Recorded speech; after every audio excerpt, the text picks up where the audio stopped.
Hey, everybody. It's last Thursday. Welcome to another edition. How you doing? I'm pretty good. Nice. How are you? Great. Nice. Yeah. Happy Thursday. Yeah, happy Thursday. It comes so fast.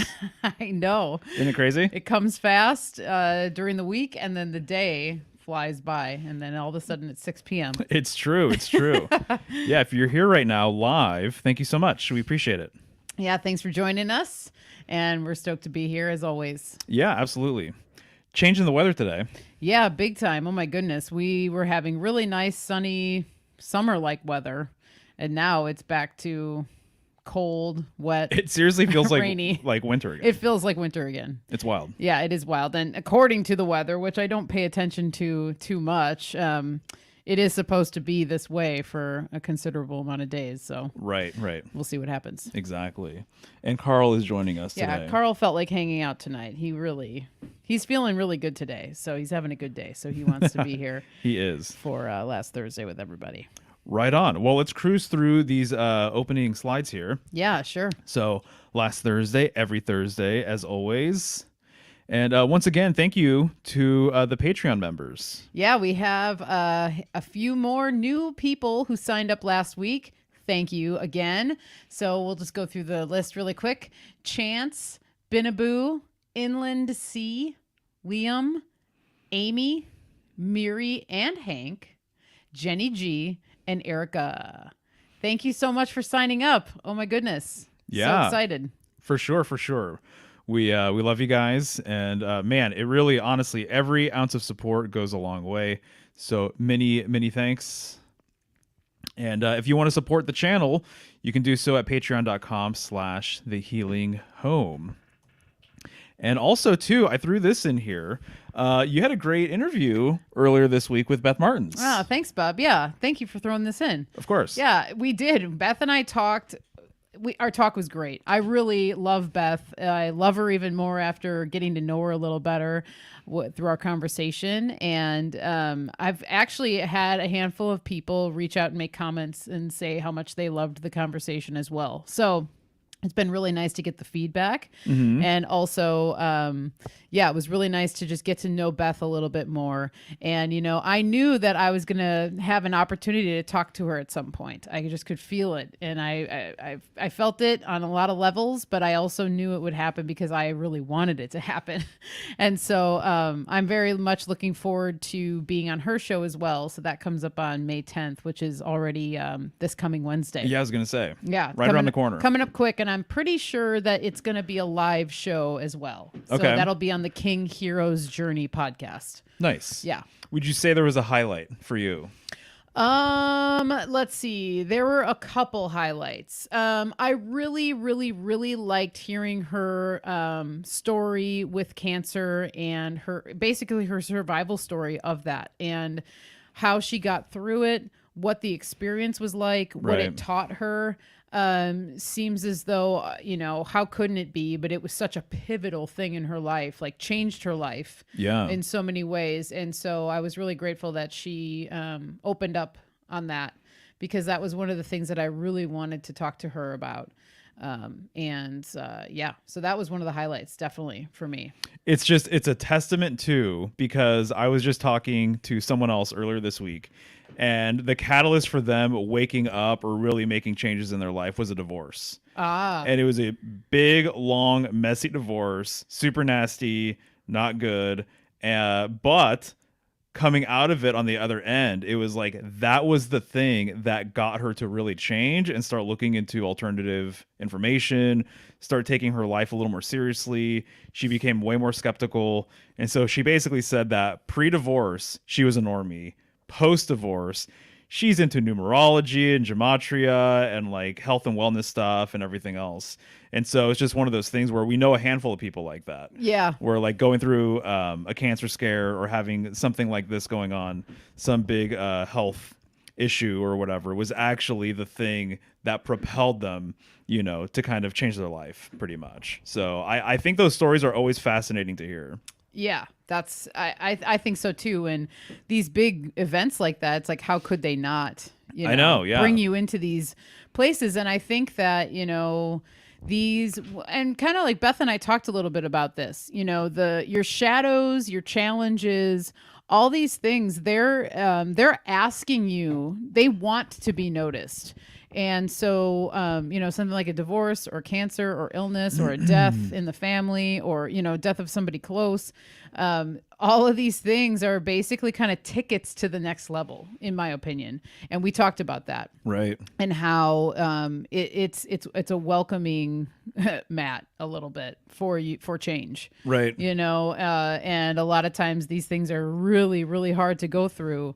But on the other side, there's always some sort of silver lining gift thing that comes from it. But that it also does depend on your mindset. You know, a lot of people, lots of things happen to them and they don't, you know, they're not able to They can't acknowledge see, it that way. Right. They're not able to see that it's a blessing in disguise, or it might be hard at the moment, but there's going to be something on the other side, you know, a gift of some kind that comes from the struggle. Right. Well, just with the other person I'm talking about is because we had a reading earlier this week, but these are all your misgivings, your traumas, you know, different obstacles and hurdles in your life. They truly are gifts. They're gifts in disguise. It's just whether or not you can acknowledge that or not, or see that or not. But whether you can or can't see them, they still are that, though.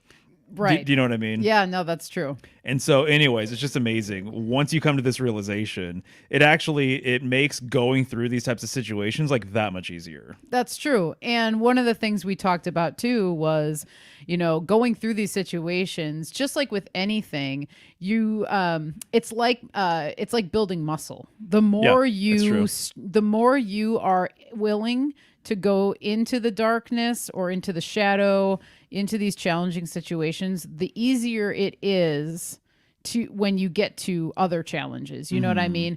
Challenges are never quote unquote easy, but the more you work with these energies, the easier it can be to have the tools to know how to react to some of this stuff a little bit better. Yeah, of course. And I think kind of like you're saying, it's like a mindset. It's also just how you react, you know, to certain things, certain challenges and what have you. So, Right. Exactly. Yeah. Nice. So check that out if you guys haven't seen it. Yeah. So you want to introduce our drink and then we can say hi to the chat, see who is here and all that? Yeah, sure. Cool. All right. So tonight we are having lovely sangria. Woo! Yeah, so I love sangria. We love sangria. It looks beautiful. In person, I mean, I don't know. Let's see. The camera, I'm sure, can pick that up, but there's some apples in there. There's Right, oranges in there. Nice orange slice on the side. Totally. Red wine sangria is our drink for tonight. Really happy to make this one. This is more of like a summery drink, but I've been feeling it lately. Yeah. Yeah, I mentioned it the other day or something and was like, oh, that'd be a good one for last Thursday. And so here it is in form. So cheers. Totally.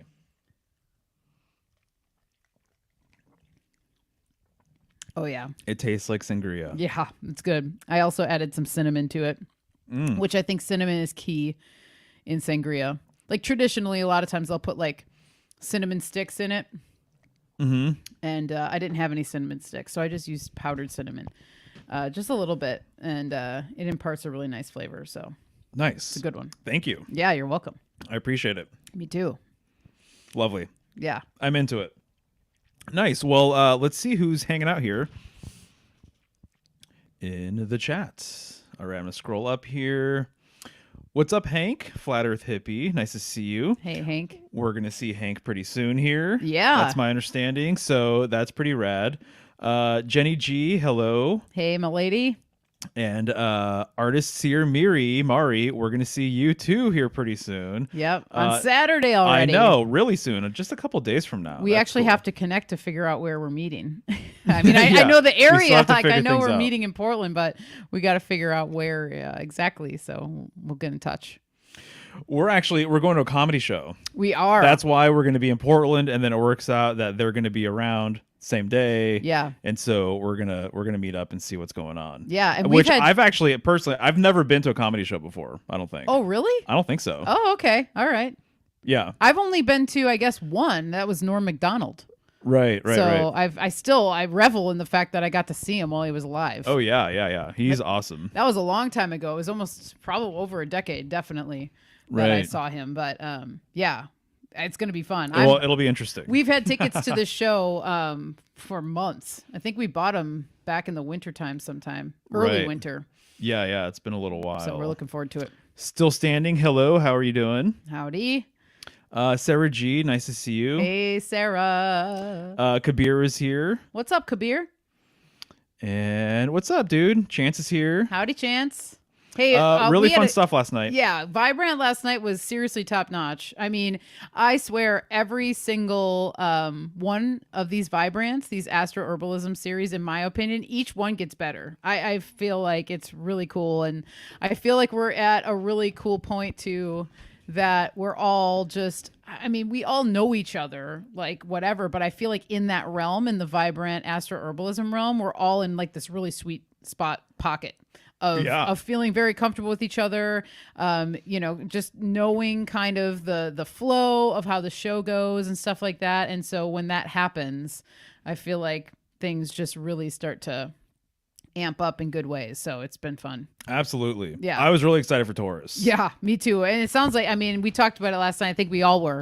It sounds like everybody was really pumped on Taurus. It's a fascinating sign. And I think everyone did an excellent job just bringing the goods. What's up, Chris, King of Cups? How you doing, dude? What's up, Chris?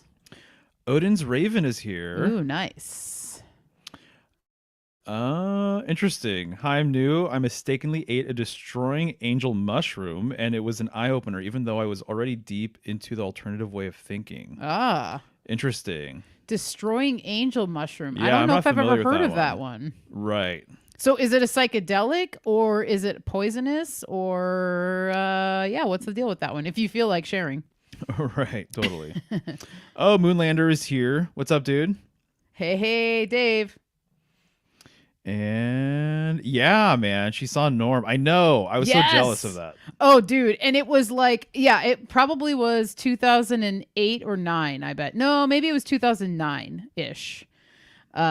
Yeah, it was super freaking cool. He really was. He was on another level. He was another level. He is seriously still, even though he's not here with us anymore. I think he is, if he's not my favorite comic, he is like right up there. Yeah, he's a lot of people's. Yeah, he is such a gem. Yeah. And I've been not recently, over the last month, I guess. Last month I started going through his old podcast episodes, and there are just some, oh my God.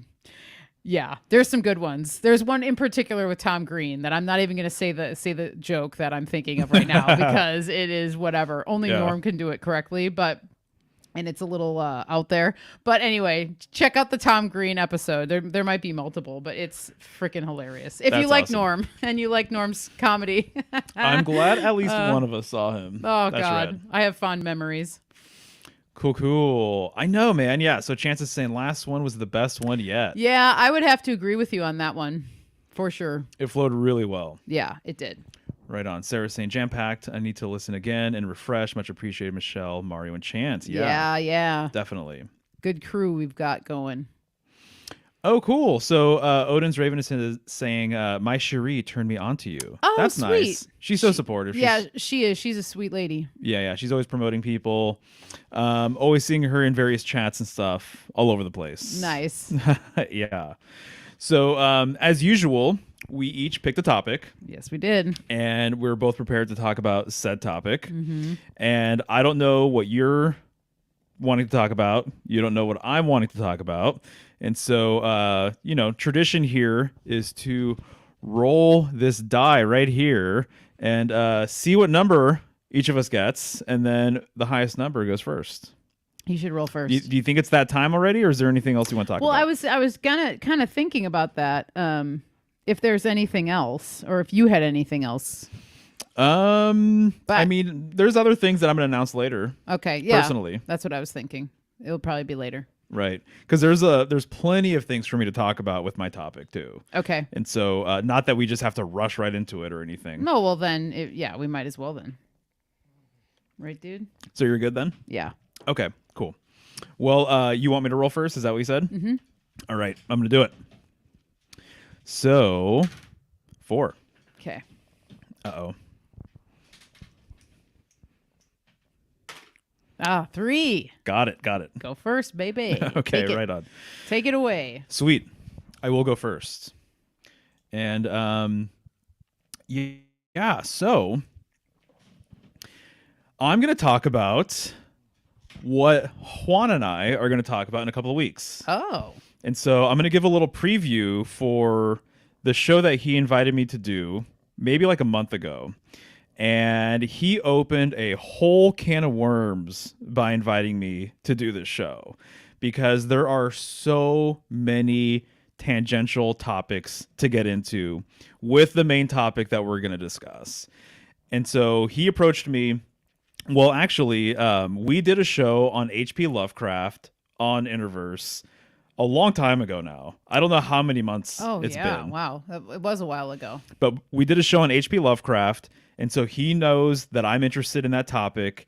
He knows that I've done my research with some of that stuff.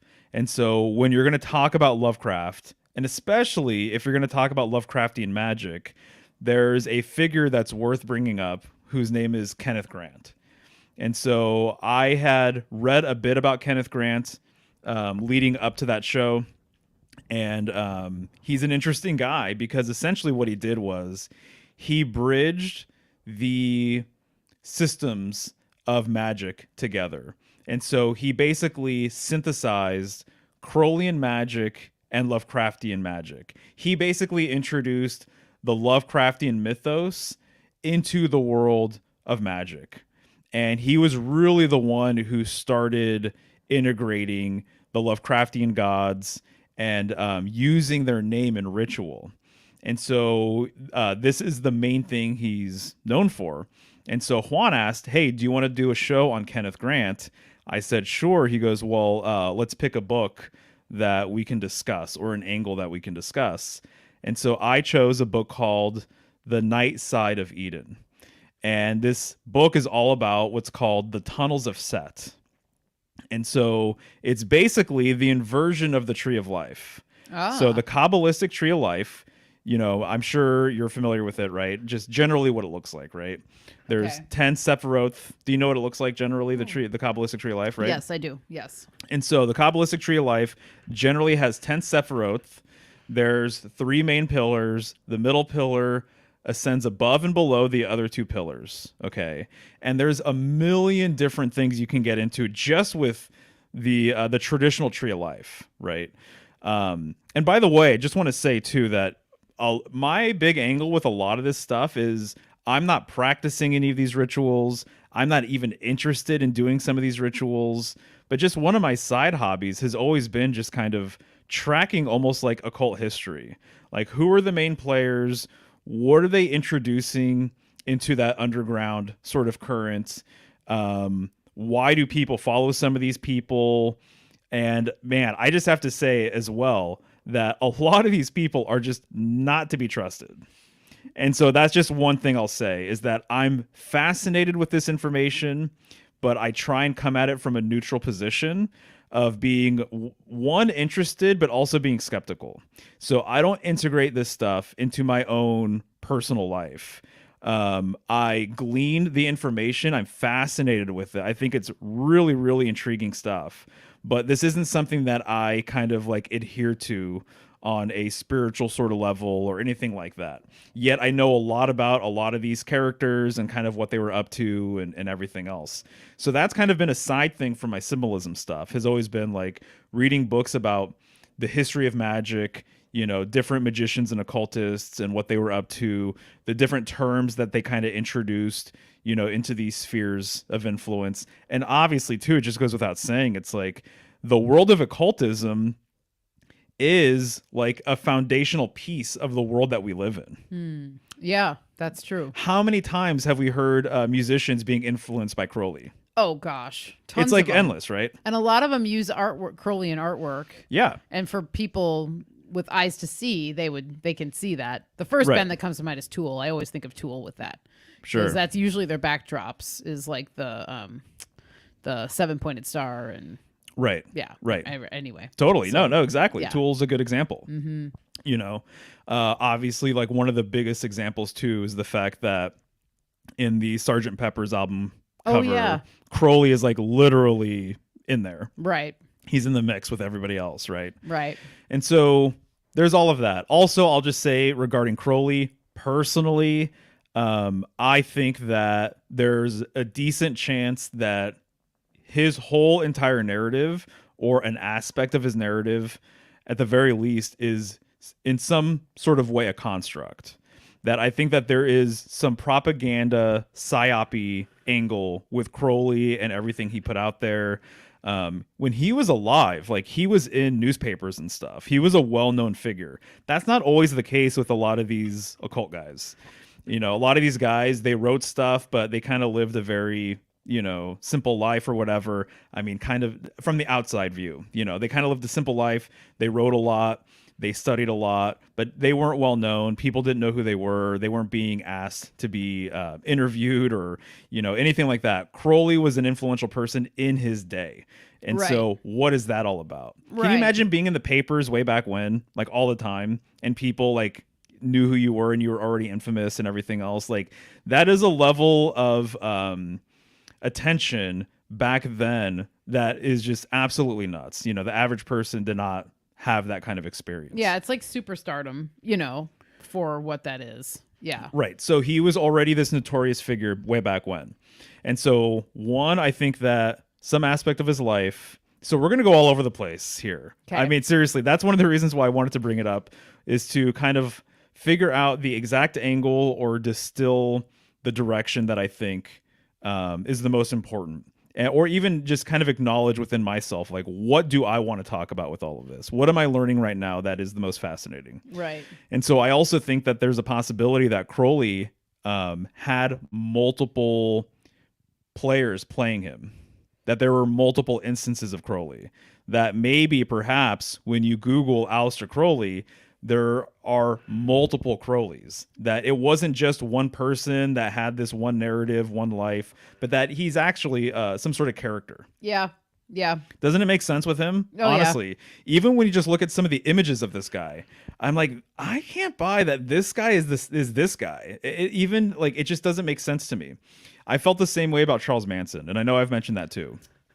And so there's multiple people that are kind of like this, especially the ones who are, like I'm saying, like, are very notorious, you know, and are often considered to be the villains or the scapegoats. Crowley definitely kind of fits that bill. A lot of people absolutely can't stand him.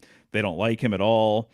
And I can't blame them either, based on some of the material that he's put out there, or supposedly put out there. And then also there's people who obviously revere him and really respect him and all of that.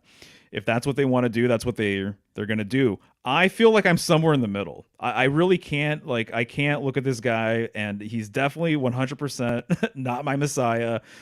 I'm not in the position anymore. I don't want to look for scapegoats or saviors anymore.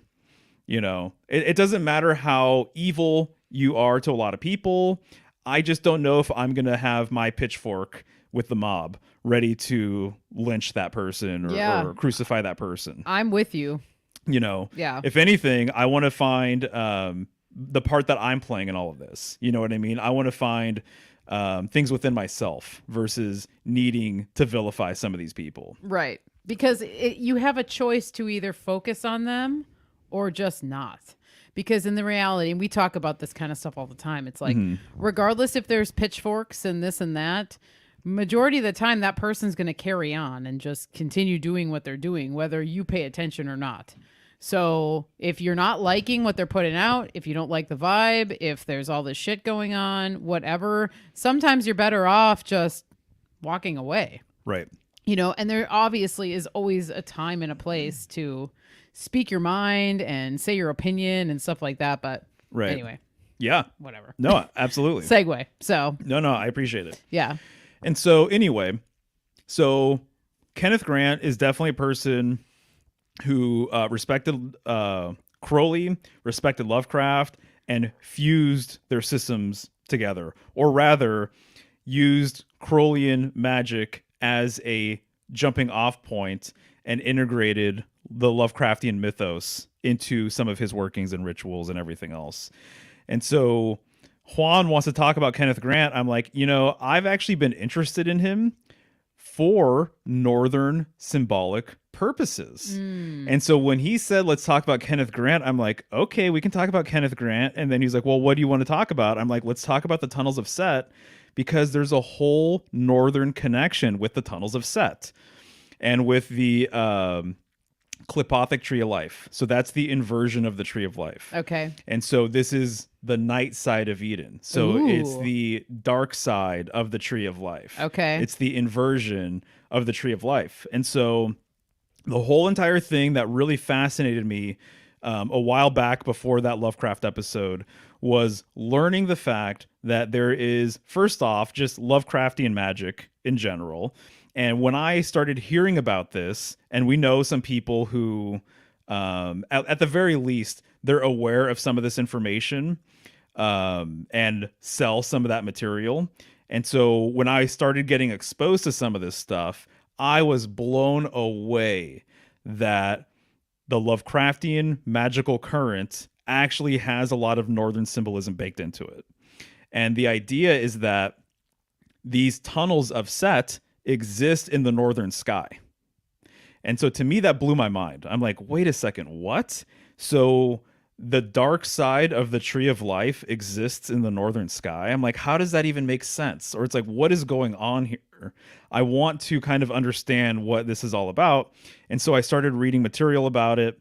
The Gates of the Necronomicon got into it like very, very specifically, saying that the northern sky has had a long association with the Egyptian god Set.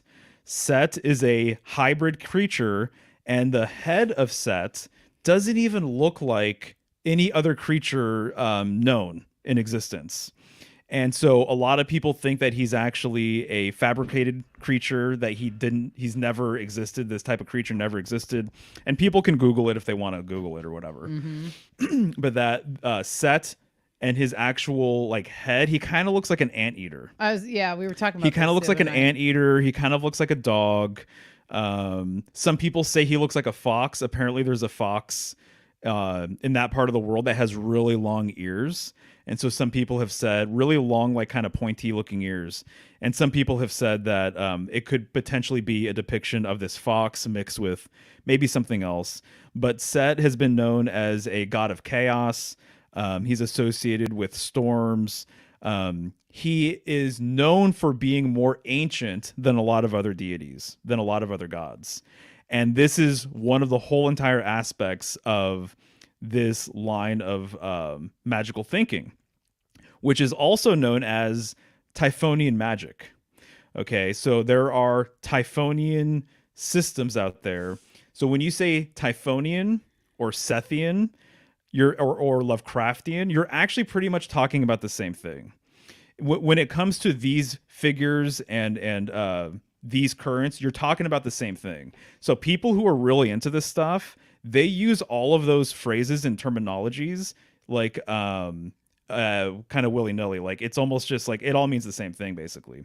So whether you're talking about Set or you're talking about Cthulhu or you're talking about Typhon, it's kind of the same character. And the same character has always had a northern sort of correspondence.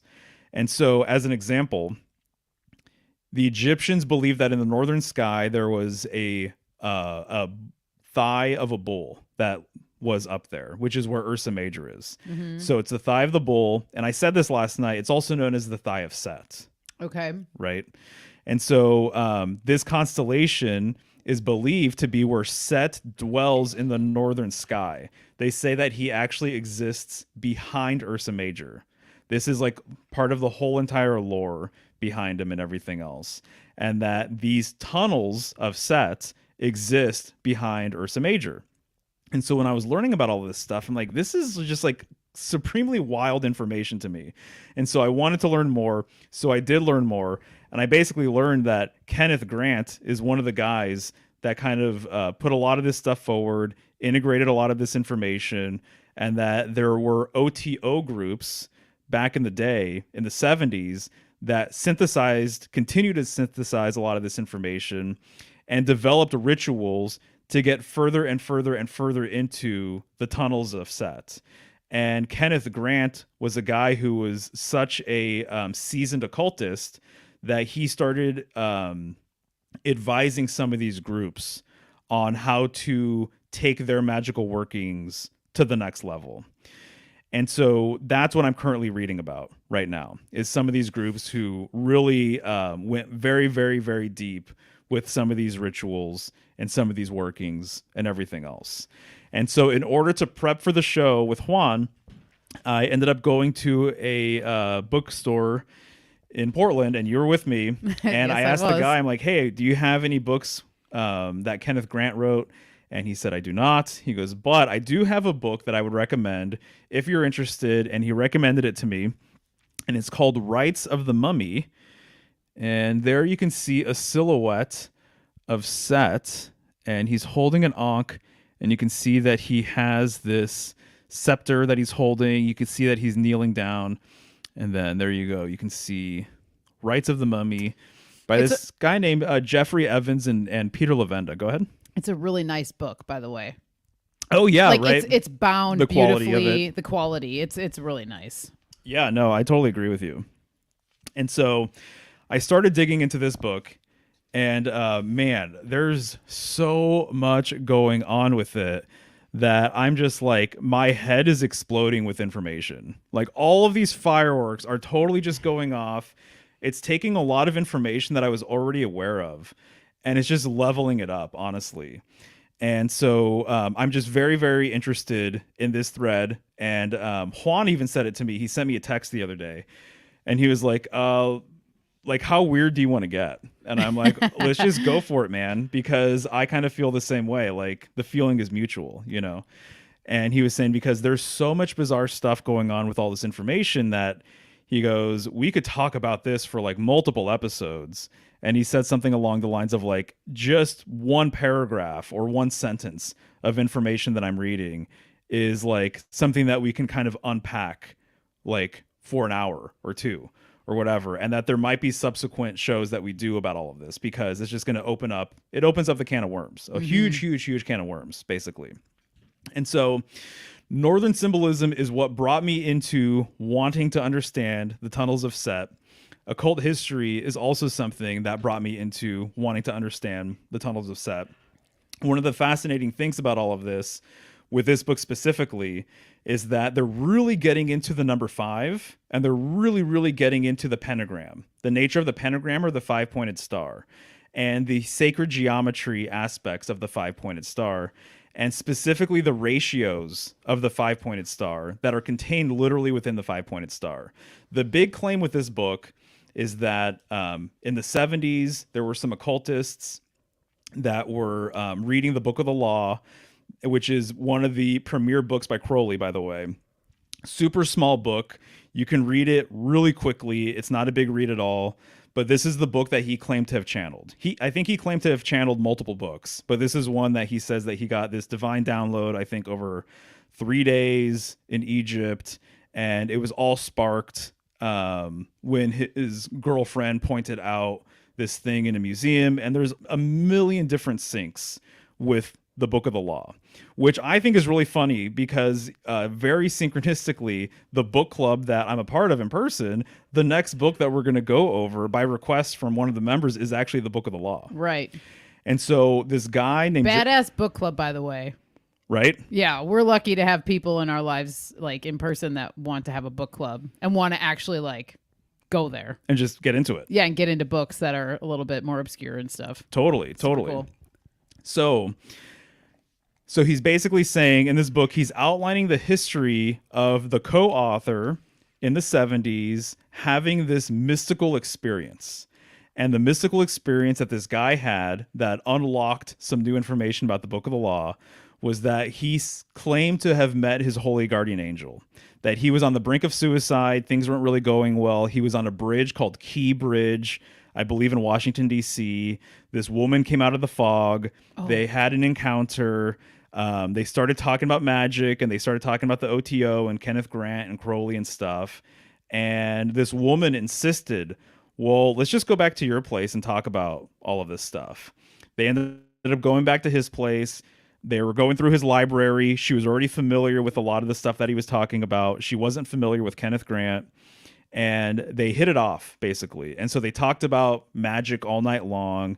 And then it was time for her to go. It was like really early in the morning. The sun was about to rise, and they ended up parting ways. After the fact, he realized all of these synchronicities about when they met, what she said. He realized that he never actually had a physical encounter with her. Like, he never shook her hand, he never gave her a hug, Oh. he never did anything like that. That there was never any physical sort of interaction at all. And so he thought that was kind of interesting. And then he basically put all these different things together and came to the conclusion that he had met his own holy guardian angel. And so in the OTO side of things, this is a thing. So people acknowledge that there are times in your life where you meet your higher self, that Yeah. your higher self actually manifests, and you can have a conversation with them. They're like a real person. They look as real as anyone else on the street or whatever. And that it's a very mystical sort of encounter, though. And so that was his conclusion. He got advice from other people in his group, and they basically said, this sounds as though you really did meet your holy guardian angel. And so this was kind of the impetus for him to take his magical workings to the next level and really dive deeper into everything else that he was already interested in, basically. So you want to get the cat? Yeah. So our cat, he has, this is quite the detour, but our cat, he has upper respiratory issues. And so we suck his boogers like he's a newborn who has like a runny nose or something like that. Or like he's a little toddler or something. Yeah, so spoiler alert for anyone who ever comes to visit us in person. Yeah. Yeah, anyway, side note, sorry. I can hear him. Oh, no, I totally get all it. congested, so I can't hear him congested and leave him struggling. Right, totally. Yeah. So I know I'm going in a bunch of different sort of directions, but I'll try and bring it all back. No, you're good. Okay. I do have a thought about the higher I'll go self, for it. Yeah, please. but I don't want to take you too far off. No, So, you're good. If it's possible to meet our higher selves like that, then we can probably meet our lower selves Oh, yeah. in the same capacity. And Oh. whatever that looks like then, I think so. So just saying. So that is a thread that I kind of want to pull out more, is that they even have terminology for it. They have advice, or they have protocols, I guess, ritualistic magical protocols from when this happens. Okay. And so so he met this woman, they parted ways. This was kind of the catalyst for him to go deeper, dive deeper. And it was then he was reading the book of the law, and there's one line in the book of the law that says something along the lines of add and multiply this and that and the other thing, but there's no actual numbers being referenced. And so it's talking about a formula, but there's no actual data to compute. And so many lines in that book are like, what the hell is he talking about? And so what I'm learning actually in that book is that Crowley actually, he thought that there were mystical ciphers baked into the book of the law. So he actually enlisted the help of mathematicians while he was alive to try and decode aspects of the book of the law. And nobody came up with anything worthwhile, pretty much. And so he had the hunch that that was the case. And other people, by the way, like Brother Panic, like he gives Crowley no love. Okay, he doesn't like Crowley at all. But he says, but if there was one thing he did that's worth anything, it's the book of the law. So a lot of people who don't even really like him, Like that. kind of can give him credit that he actually did channel information.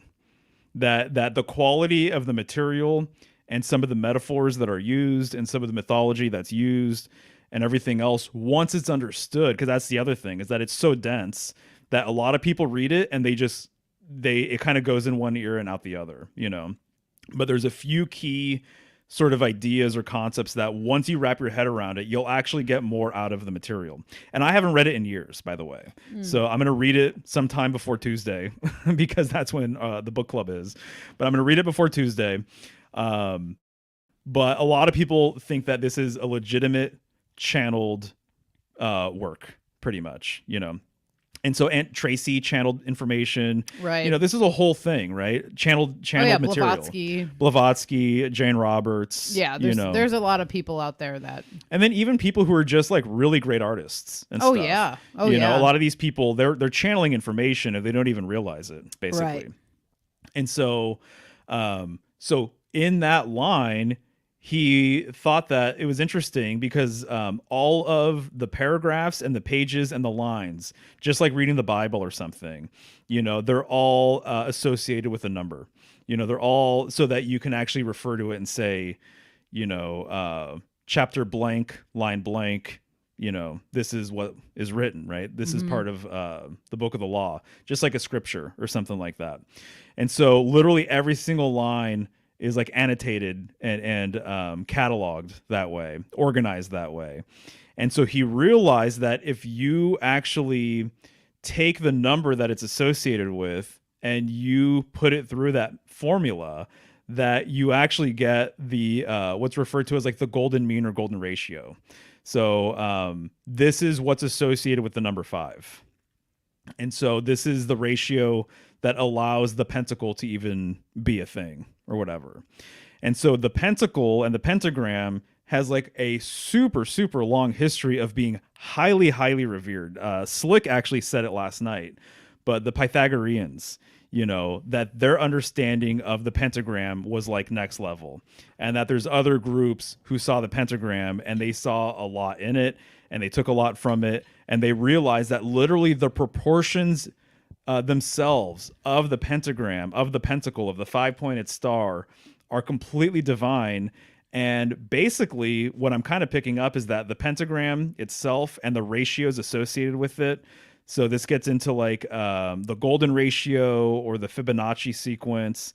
These are all sort of related ideas, and phi as well, that literally the proportions, the ratios, the curvature of all of these different things and how they relate to the number 5, it's very transcendental. And so that the number 5 and the pentacle itself, it seems as though it's like a bridge between, and we were talking about the Hierophant last night, and we're talking about the Hierophant being a bridge, that the pentacle itself, the 5-pointed star that we've all drawn since childhood, that literally it's a bridge between the material world and the spiritual world. That's the deal. That's why we have 5 fingers. It's why we have 5 appendages. It's why the Hierophant is related to the number 5. It's why he's referred to as the bridge builder. It's why you can kind of pull or deduce the golden spiral, from the pentacle and everything else. This gets into a whole thread of sacred geometry, basically, having to do with the number 5. And so in this book, it's saying that the number 5 is a Lovecraftian number.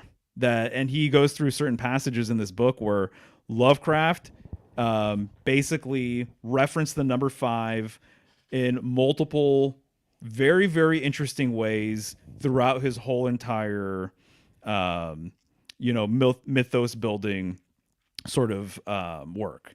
That the number 5 plays a very, very important role. And so what they're also saying in this book is that the number 5 is the number of the old ones or the ancient ones. And so these are the Lovecraftian gods. And so I've said this before too, but I think it's just worth kind of bringing up again. But the whole entire idea is that when Lovecraft created his lore, that he created a pantheon. He updated the pantheon of gods. He updated the pantheon of gods for modern people, for people with a modern frame of reference for everything. And so the Egyptian gods, the Greek gods, the Roman gods, that was fine for people back then, for people who lived in those places during those times. Nowadays, we don't live in that world anymore. And so when Lovecraft came out with his material, what basically most people think is that he updated the gods for modern sensibilities. So now, instead of saying Set being the chaos god, Cthulhu is the chaos god. And Set actually, he's like a desert god, but surprisingly, there's all of this information about Set and fish as well. And there's like watery symbolism associated with Set and everything else. And so the overlapping sort of thing between Set and the Lovecraftian deities, especially Cthulhu, is that they are older than the other gods, that they're more primordial than the other gods. And so the whole entire thing about Cthulhu is that he's resting at the bottom of the ocean in this mystical city, and that he's going to rise at some point, that he's lying dormant. This has always been the thing when you're talking to people about the ancient ones or old gods or ancient gods and stuff. They're always talking about them coming back, and that's who they want to meet. So these gods are more eternal than the other gods. And so literally the whole entire idea with the Typhonian tradition is that the gods that most people revere or look up to, the planets, as an example. Yeah. Saturn, Mercury, the moon, the sun, Mars, Venus, all this stuff, those are the newer gods. Ah, okay. It's another level of deity that they consider the planetary gods and planetary deities to be newer deities. But when you're revering Set, you're revering a god that's even older. When you're revering Cthulhu, or you're working with Cthulhu, or you're trying to contact the ancient ones via the tunnels of Set, that you're actually in communication with an older deity, an older pantheon, an older class of god, right? This lines up very nicely with Northern symbolism, because the northern stars, especially Polaris, they're referred to as eternal stars. Ah. The imperishable stars. Right. That it's the same metaphor. The same metaphor that they're talking about with these ancient ones and old ones and Set and everything is the same thing that people like to say about the northern sky stars. Ursa Major, Ursa Minor, the North Star, and everything else. Right. That when you revere these stars, you're actually revering an older classification of stars, that these are the true supreme deities that live up there. Okay. When you are acknowledging the wandering stars, the planets, you're acknowledging a newer classification of deity. So that's what they're doing with the tunnels of Set, is that they want to be in contact with these older deities, and they want to be in contact with them because they are so old. So it's almost kind of like going to the source sort of thing. Right. You know, like respect your elders. Yeah. Okay. Well, let's respect our like really, really old elders. Right. That's kind of the idea behind a lot of this magical thinking, is that, okay, almost kind of like planetary magic, not that it's for normies, but it's more exoteric. Ah, right. It's more, yeah, it totally it's is. more common. Right. So the tree of life, the above ground tree of life, that is considered to be more exoteric, right? That's more of a straightforward sort of understanding of things. But the tunnels of Set, or the Clipothic tree of life, that is like a much more primordial, a much older sort of magical system, basically. Which makes sense because it's the underground. It's the roots. Exactly. Yeah, it's the root system. Exactly. And you can't have a plant without the roots. Right. Exactly. You're 100%. That is the metaphor. Yeah. The metaphor is above ground and then below ground. Right. The day side of Eden, the night side of Eden, you know, all of these different things, you know, and so that's what the whole entire thing is about. And it's really interesting too, because a lot of these, there are basically authors and magicians who work with that tree of life, the Clipothic tree, and sometimes referred to also as the tree of death. And they don't acknowledge it publicly. They like refuse to acknowledge it publicly. That they've created more mainstream works that are about the above ground tree of life, the normal tree of life. But they've also produced more underground works about the Clipothic tree of life, the tree of death, and that they don't acknowledge it publicly. So if they do a book signing, or if they're talking at a lecture and there's a Q&A sort of thing, there's been instances where some of these guys who are like in the OTO and Golden Dawn and stuff like that, that they do not talk about it, you know, and it's just one of these things where I don't know what the deal is with that, but I do think that's very interesting. So it's okay to talk about the tree of life all day long, but once you talk about the night side of Eden, that's like another sort of thing.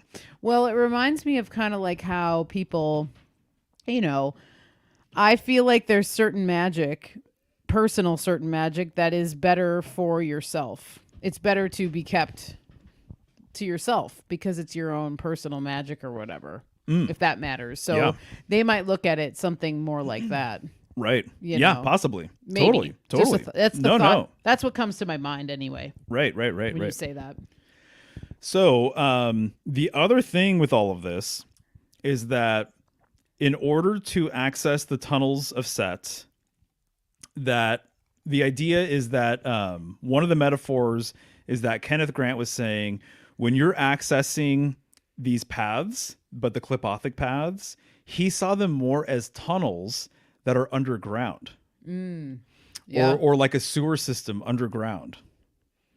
Right. Yeah. And so he's encoding or embedding all of this underworld symbolism with these tunnels, and set too, as in like sunset, right? As in like a setting, which implies kind of like a base or like a foundation or something.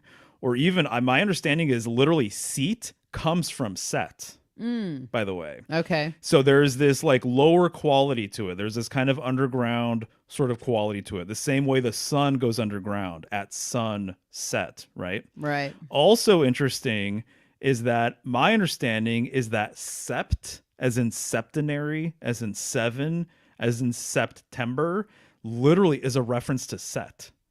So there's also a very deep sort of relationship with the number 7 and Set as well. This is what these occultists are saying, by the way. So that's Right. not like my conclusion.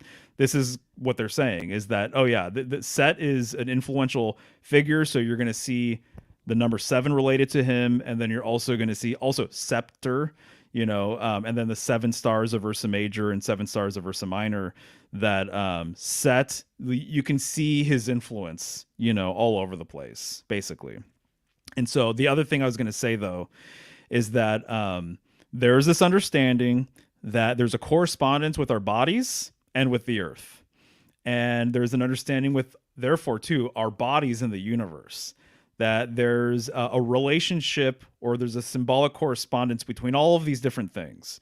And so I've been talking about our spine being a world axis symbol, which I think makes a lot of sense. Mm-hmm. And so there's this as above, so below thing kind of going on. And so they believed that in order to access some of these deep tunnels of Set, that you have to work with different aspects of your bodies that you have never even interacted with before. That if there is a relationship between our body and the earth and our body and the universe, if you're trying to access some of those deeper, darker aspects of the universe, then you need to do that within self. So some of their rituals, basically, this book is called Rites of the Mummy. And what they were doing is they're reenacting mummification rituals. Whoa. Yeah. They were reenacting mummification rituals, and they threw on top of it alien abduction scenarios. And so that's what Kenneth Grant introduced. He introduced this whole entire thread of alien abduction symbolism into their rituals. And alien symbolism is very much related to Cthulhu. It's very much related to these old ones. This idea that these deities are basically like alien gods, pretty much. That they're so different from us, and they're so powerful, and they're so old, and they're so ancient, that they're basically aliens. And what do we hear about aliens all the time? Oh, Ancient Aliens. It's called It's called freaking Ancient Aliens, the show. Right. The whole idea that there's these ancient aliens that visited our past and they manipulated what history, and they did all of these crazy, fantastic, insane sort of things, and then they left, or they come back on occasion and they abduct people, or they do whatever sort of stuff. Right. This is really interesting because one of the first gray alien illustrations ever was supposedly drawn, I believe, literally by Crowley, because after a ritual, he saw a gray alien, basically. Like he opened a portal, maybe. Yeah. Yeah. And so the first modern instance, as far as I understand, the first modern instance of like a gray alien actually being rendered or depicted is from Crowley.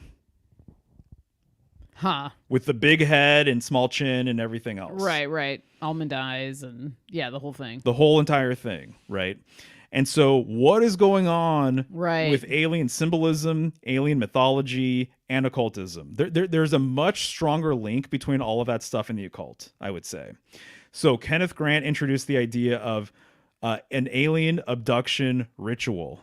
And so, if I'm not mistaken, I'm like halfway through the book. I think the anal probe thing comes into play. Okay. So here you are, you're a mummy and you're being abducted by aliens. Jeez, that sounds terrifying. I know. Well, exactly. I think that was the point. Right. Well, yeah. Right. And so a lot of this Typhonian magic and a lot of the stuff these guys are doing, it freaking fries their brains, dude. Right. Yeah. A lot of people, they don't enter these sorts of groups and they don't perform these sorts of rituals without being scathed. Well, it's trauma.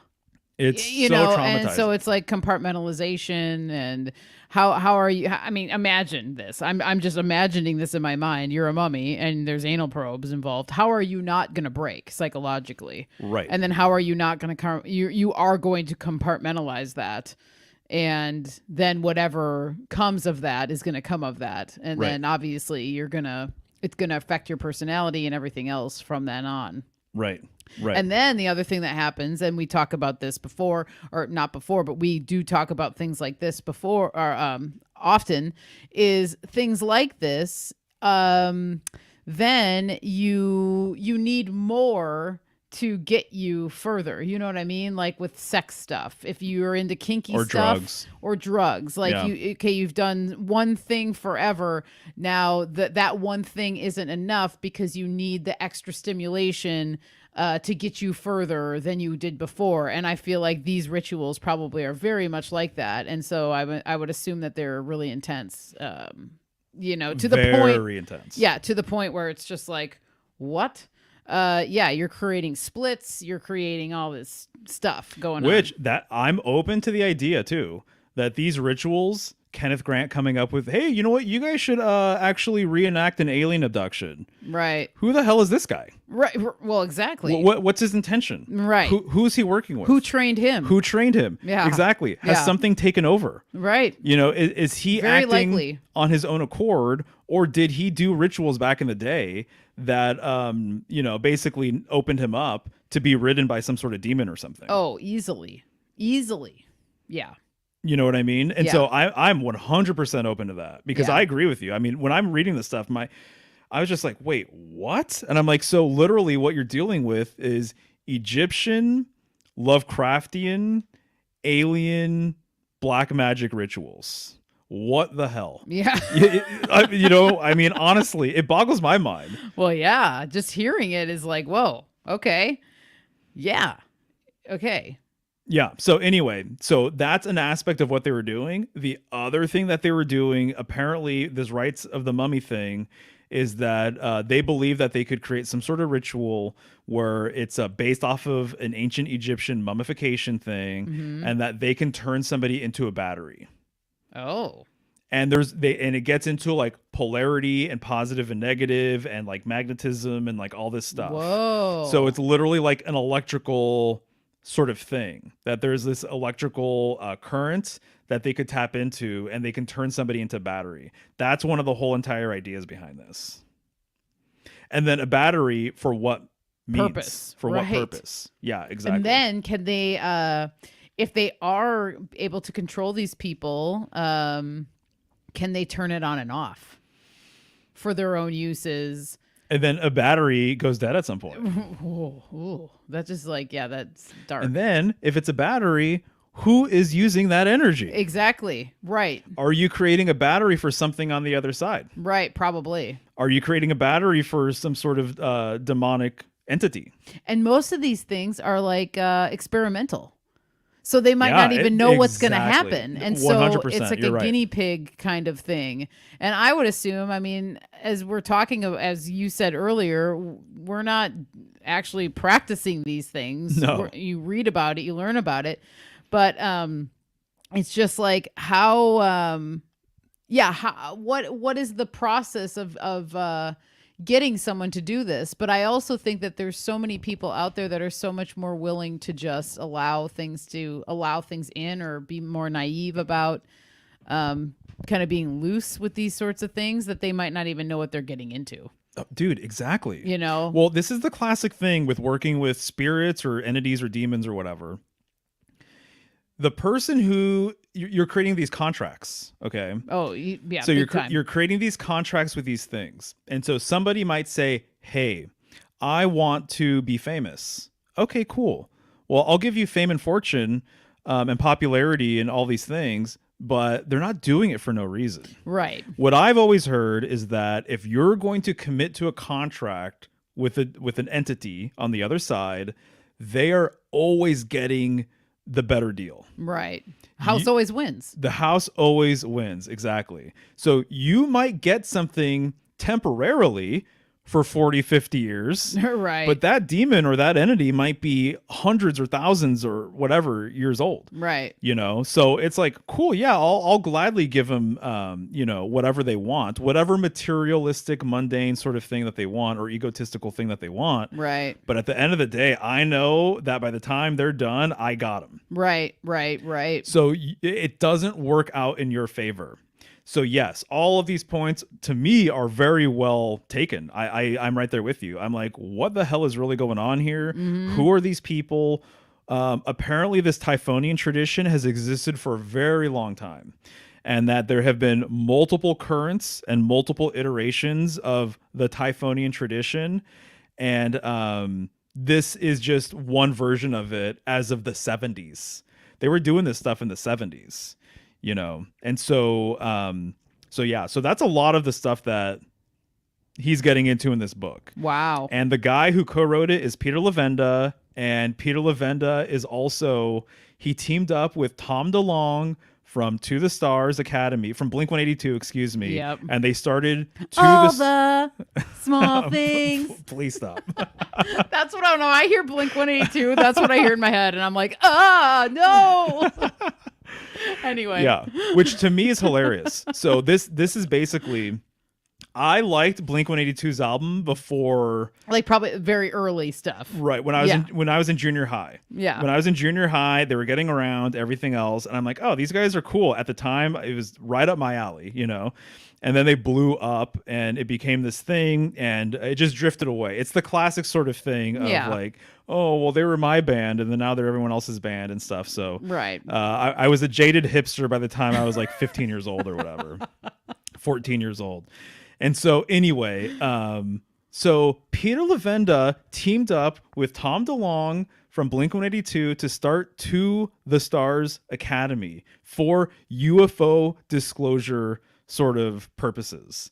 And so Peter Levenda is an interesting character, and I just have to say that he is part of my weave. People have given me books by him. I've read multiple books of his. He is one of these guys that talks a lot about the Typhonian tradition, Northern symbolism and how it relates to black magic. He knows a lot about occultism in general. He's joined, I'm assuming he's joined multiple groups, at least. That's kind of the rumor about him. But he's also the guy who wrote a couple of the Necronomicon books back in the 70s and 80s.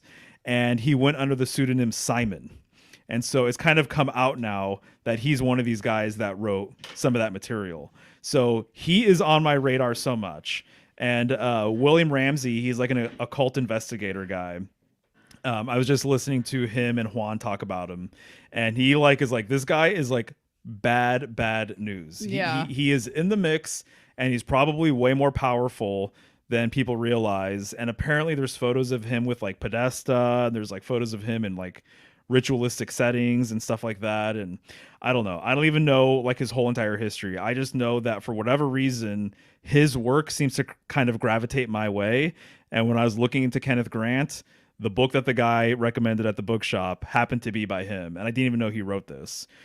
So I think that's kind of a curious sort of angle too with everything. So anyways, all of these characters you have to be wary of, pretty much. Oh, definitely. So it's not like we're having beers with him or anything else. You know Yeah, what I mean? But just saying, it's like, it just makes me wonder, who are they? I don't even really concern myself, honestly, with like spooks or agents or shills or anything else like that. Right. It's just one of those things that I'm just acknowledging it. Right. I'm just acknowledging, yeah, okay, all the signs are pointing towards that he probably is, someone promoted. Because there are people who are promoted, and whatever, for whatever reason.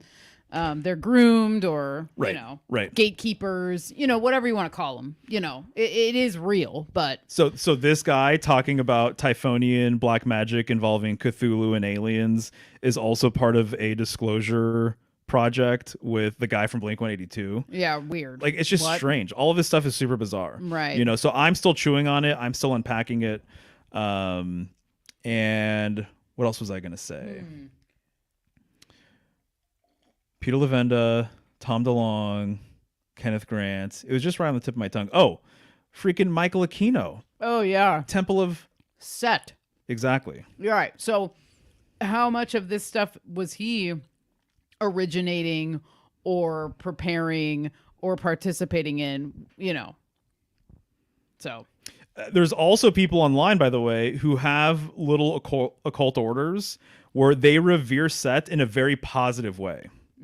And some of those guys have very interesting information. There's a guy actually that I might interview for Symbolic Studies sometime. You should. And so his name is GB Marion, and he has an order. It's a very small order, but they're Sethians, basically. And his whole entire thing is set for, I don't know. I don't even know the right way to put it, but he basically believes that Set is worth revering and acknowledging, and that his history should be understood, and that he's often mislabeled, or that he's misunderstood, pretty much. And so a lot of his information about who Set was and what his deal is fascinating, because I think, by the way, that the traditional mythology associated with Set is that he is the one who actually destroys the Serpent of Chaos. That he is more chaotic and more of a badass than the Chaos Serpent. So he is the only one that can really thwart, their power. That he is an older deity, that if you are going to call upon a deity to combat or fight chaos, that you want a god like Set on your side, because he's older, he's more experienced, he has the tools, and he has all of the things that's required in order to actually fight evil. That the newer deities, the newer gods, that they're too new, they're too young. So revering Mars and thinking that Mars is going to be sort of the guy or the spiritual sort of essence that's going to combat evil. Mm-hmm. He's too young. He's too new. The sun is too new. All of these, the planetary deities and gods and stuff, that they don't, they're not as old and experienced. So that's his whole entire angle. Interesting. I like that. Yeah. So that's what I got. I don't even know if I wrapped up everything I wanted to say, honestly. But there's so many different things going on with all of this stuff that even as I'm reading this material, I'm just kind of like, wait, what do I even focus on? Aliens, mummies, the number 5, 5 being like this bridge thing, the golden ratio, phi, how all of this stuff relates to Taurus too. Right. And that the Tau, the T, the Greek Tau, used to be, or in some circles, is a representation of the golden mean, or the golden ratio. Okay. The golden section or sequence. This spiral of life sort of thing. Right. That relates to the pentacle and pentagram and everything else. Right. So anyways. Wow. So that's what I got. That's guys. A good one, Bob. Yeah. Yeah. I'm glad. Any questions or anything I could clarify, or you think anything that I kind of left out there that I didn't quite wrap up? No, I wouldn't say you didn't wrap it up. I mean, there was a lot in there, but I think that you're still diving into this. And which is why I actually wanted to bring it up. Right. So I don't know. I think you did a good job of explaining at least where you're at with it. I didn't have too much sangria beforehand or anything like that. No, have more. Okay, right on. I'll have more during your little spiel here. I'm kidding. I'm joking. I'm teasing. I know. All right, I'm gonna read the chat. I bet there's a lot of comments. Yeah, there have been a lot coming through. It's fun. We're liking the process of this, of doing our spiel, and then heading to the chat, because then it allows us to get everything out and then come through and see what people are totally what people are saying. All right, nice. Okay, let's see. I'm just cruising through here to see what's going on. Okay, cool. So this is an earlier on comment from like almost an hour ago. So I have an hour of comments to basically kind of sift through, but obviously I'm going to go kind of quickly. So Chance said, Michelle, on Sunday I'm premiering a show with the Seed Sisters, magical herbalist, witchy British ladies. Cool. Ooh, nice. Awesome. That'll be great. Yeah. I'll be tuning into that. She'll keep tabs for sure. Love that stuff. Nice. Oh, cool. We talked about poison nightshades and their positive uses. Awesome. That's a great subject. That's kind of partly what some of this stuff is about, by the way. Oh, I believe it. You know what I mean? These people they know the nightshades, and a lot. That's what you learn in the more occult, esoterics, sides of magic, and a lot of them are working with nightshades for all sorts of reasons. Totally. Raven said, mind control experts. I don't know who you're referring to, but probably. Yeah. Just hearing Mario describe some of these rituals as we were talking about, it's all about splitting the personality and compartmentalization, which equals mind control for sure. What's up, Gordy? Hey, Gordy. Nice to see you. Just real quick. Hey, Mahalo Moon. Mario's intuition is totally on point. On topic, Tools Northwest Zoo Entertainment rep dated one of my housemates at the time, and they were so geeky, self-conscious beyond projected personas. Oh, interesting. Agreeing with Mario and Odin's Raven that the fame faces, who are often merely magician hand, right jazz hand to distract from left foot, hand of foot. Yeah, and let's see here. More comments, of course. Hey, Rose. Oh, howdy, Rose. Nice to see you.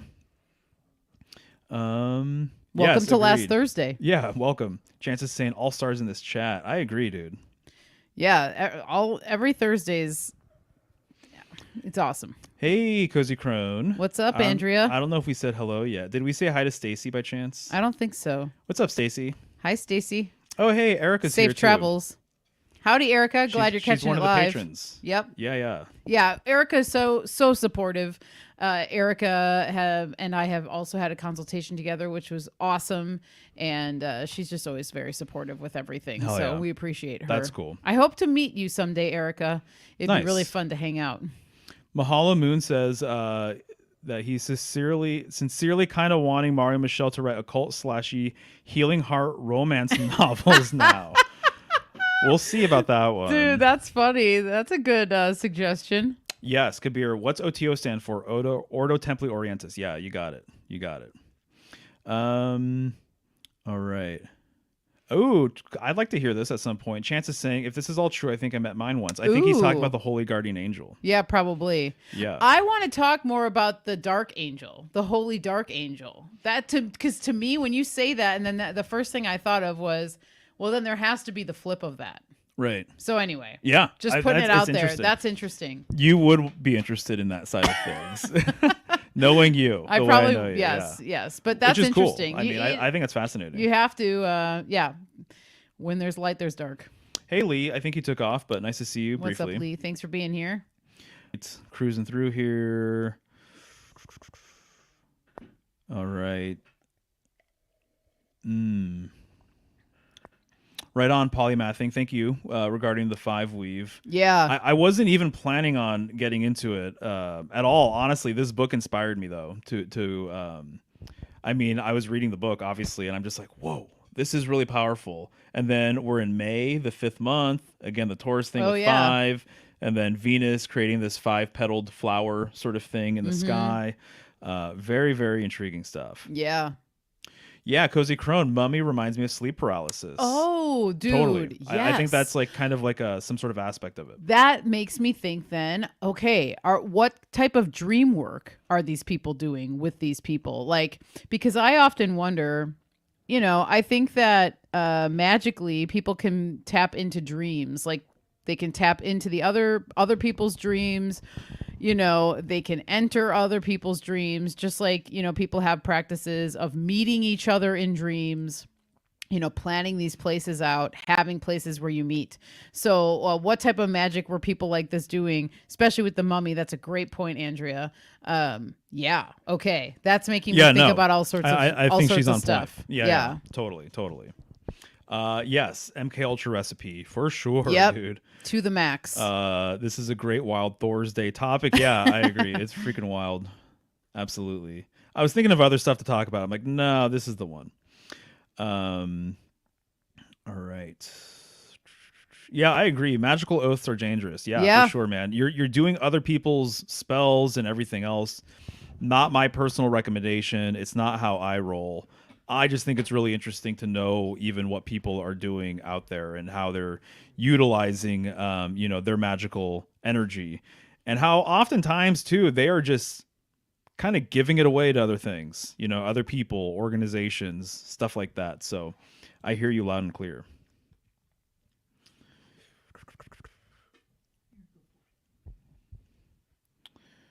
All right. To the stars, PSYOP. Yeah, exactly.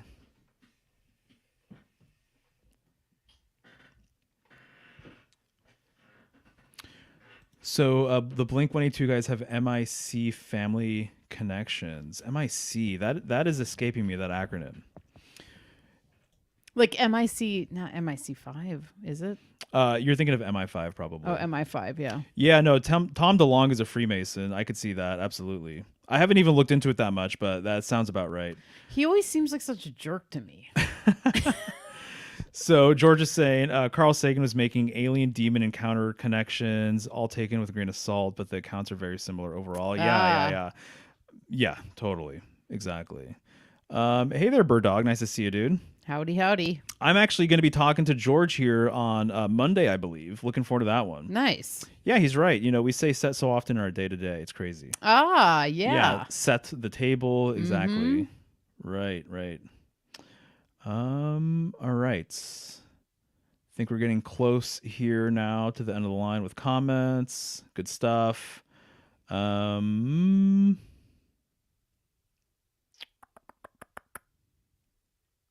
Right on, PK. Thanks for listening, dude. Yeah, I was worried maybe I was going all over the place, but that's cool. You guys understood the bulk of it. Oh, gotcha. Military industrial complex. Yeah. Okay. 100%. For sure. Yeah. Nice. Polymathing, monsters instigating carnage. Yeah, That's hilarious. You could say that. Totally. That's hilarious. Mystical inheritance conspiratorium is what Gordy says. You would, dude. That's funny. Nice. Awesome. Cool. All right, guys. Thank you so much for listening. Yeah, nice job. I'm glad you went there. Yeah, same here. That's awesome. Well, sweet. With all of that said, well, we're gonna switch gears. Switching gears here with Lundquist. So, 'tis the season of things starting to bloom and what have you. So, I wanted to talk to everybody today about wildcrafting, and basically, kind of like pointers on how to do so. Maybe I'm sure there's people in the chat that wildcraft themselves and maybe have been for years. But maybe just talking a little bit even about our experiences with wildcrafting, because I know that you really like it. I do. I love it. It's fun. And it's one of our favorite things to do. And we live in an area now where things are very prevalent within walking distance. And that was always a goal of ours, or something that I really wanted in our lives, was to be able to, instead of having to drive, a few hours to get somewhere to be able to harvest, to be able to walk, from our home to get somewhere to be able to wildcraft. And so I just wanted to do a little bit of, like my history of doing it and how I started and everything else. And then talking about like equipment and things like that and good practices with it. And so, wildcrafting to me is one of my favorite things. And that's how I kind of got started working with herbal medicine, even because I always love being in the forest. I love going out and finding things. I love figuring out where things like to grow, why they like to grow there, what are, kind of going along with the doctrine of signatures, but, what is the plant showing me as to why it grows in the place it grows? And when you wildcraft, there's a few things to be aware of. And mostly the most important thing is just knowing what you're getting.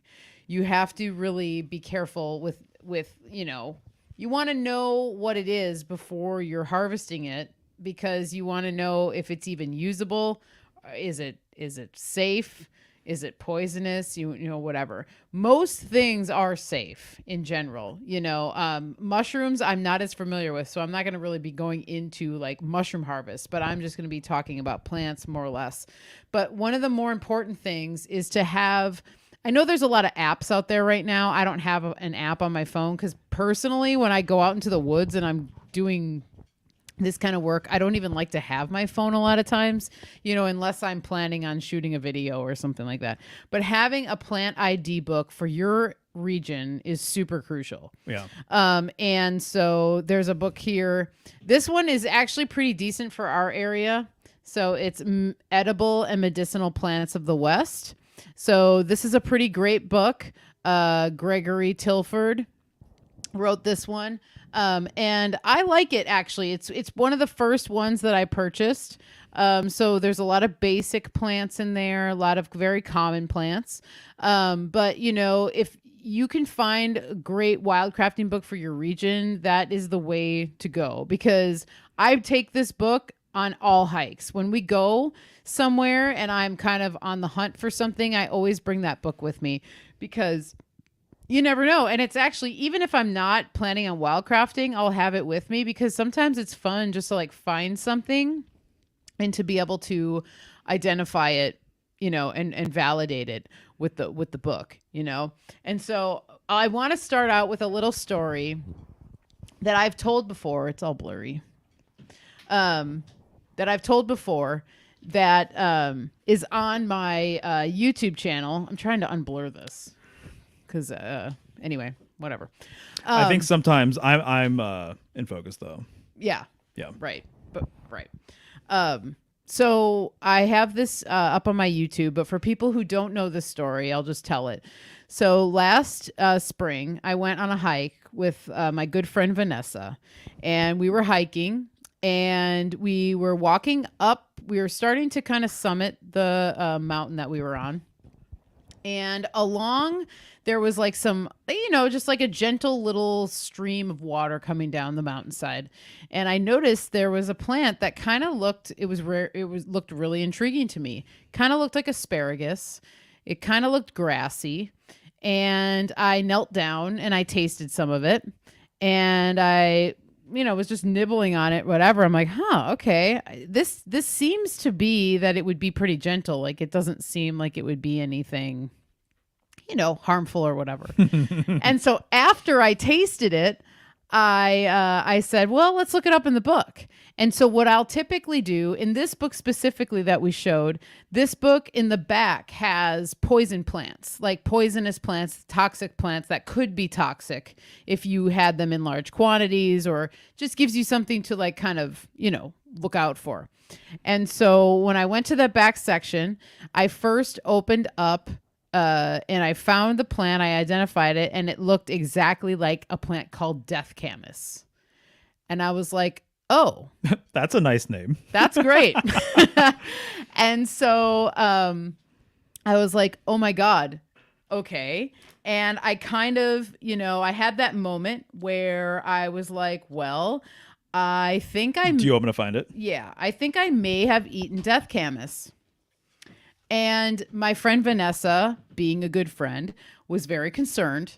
And I right immediately just was like, okay. The first thing I did was like, okay, don't freak out, because you're okay. And even if you ate this plant, it's going to be okay.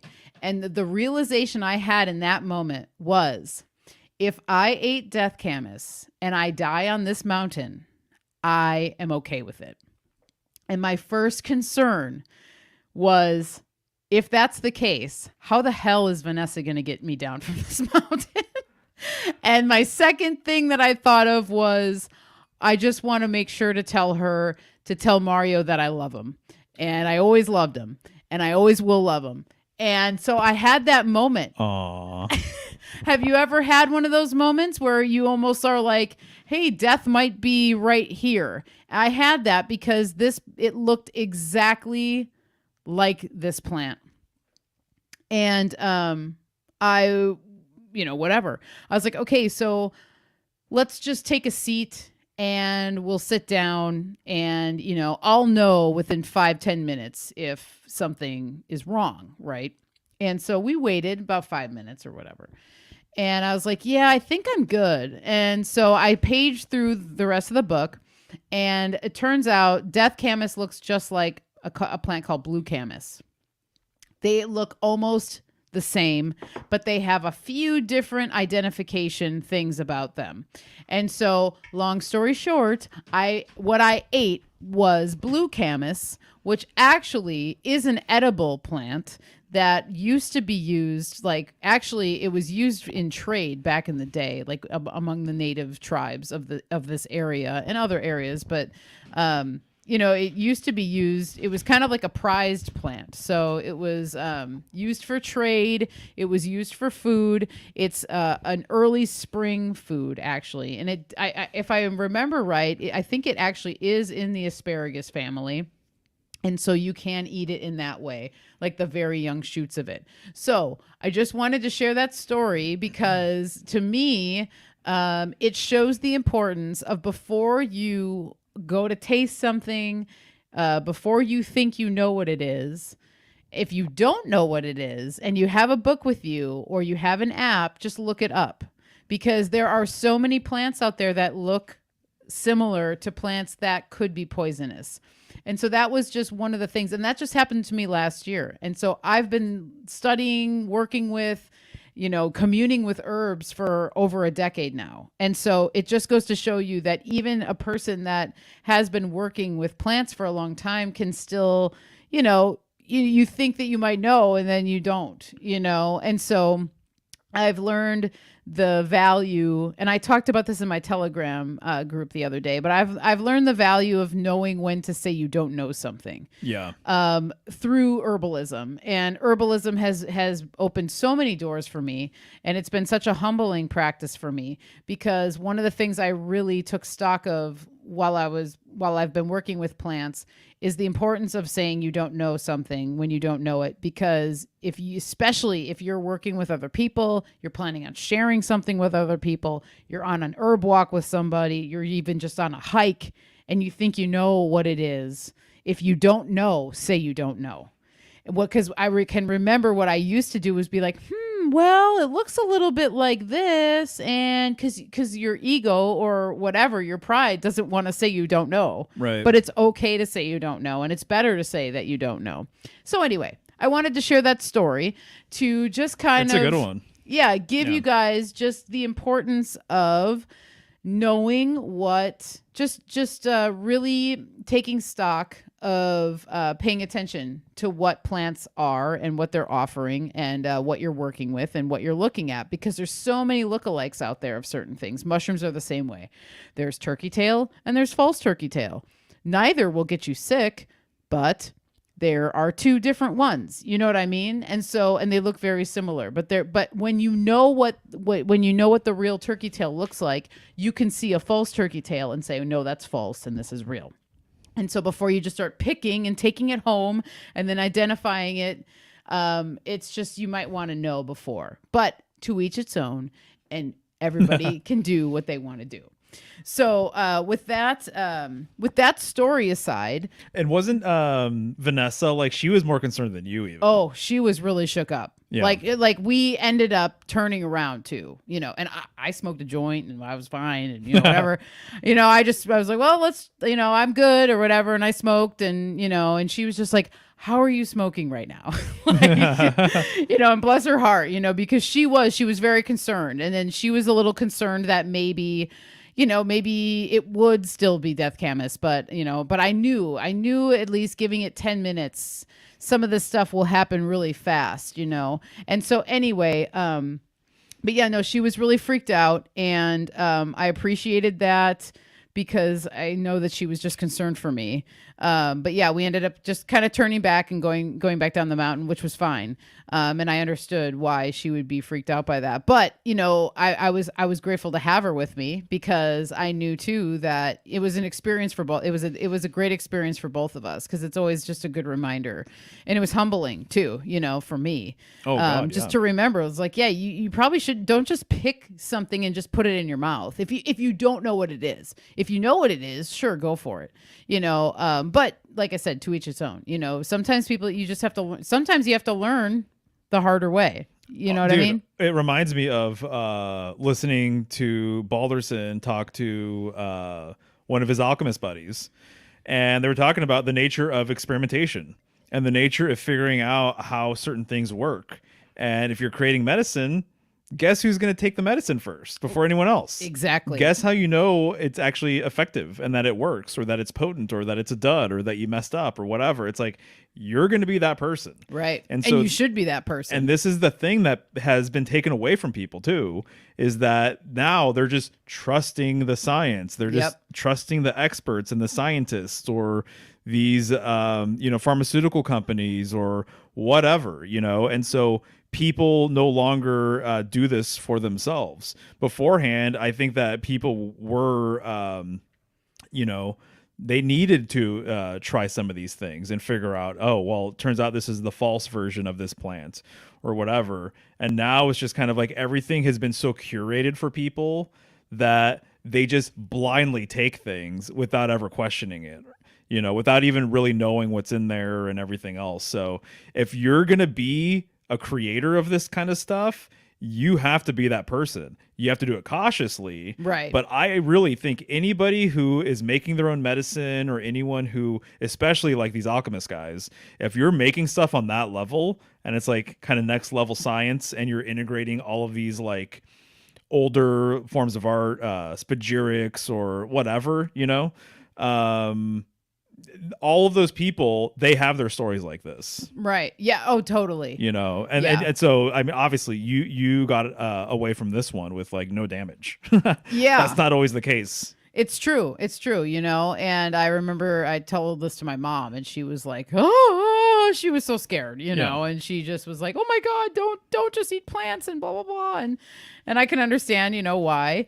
But my biggest takeaway, one of the biggest things that I was so happy with, though, was the fact that I was content that if I had eaten Death Camas, that I was okay if that was the end.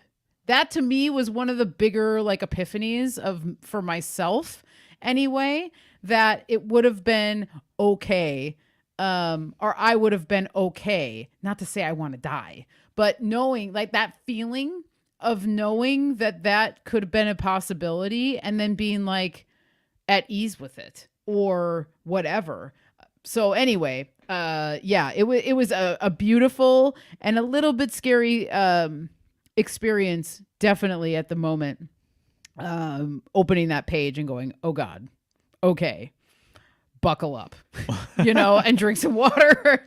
So anyway, but yeah, no, that's a good lesson. It is a good lesson. And I, from the beginning of me making medicine, I've just kind of like, I've assumed the role of the mad scientist, it's just like what Mario was saying. It's like when you make something, you need to try it out on yourself before you're going to like give it out to people, because it's just, it's almost like it's like a common courtesy sort of thing, And so anyway, there's just a lot of little guidelines that I've learned over the years.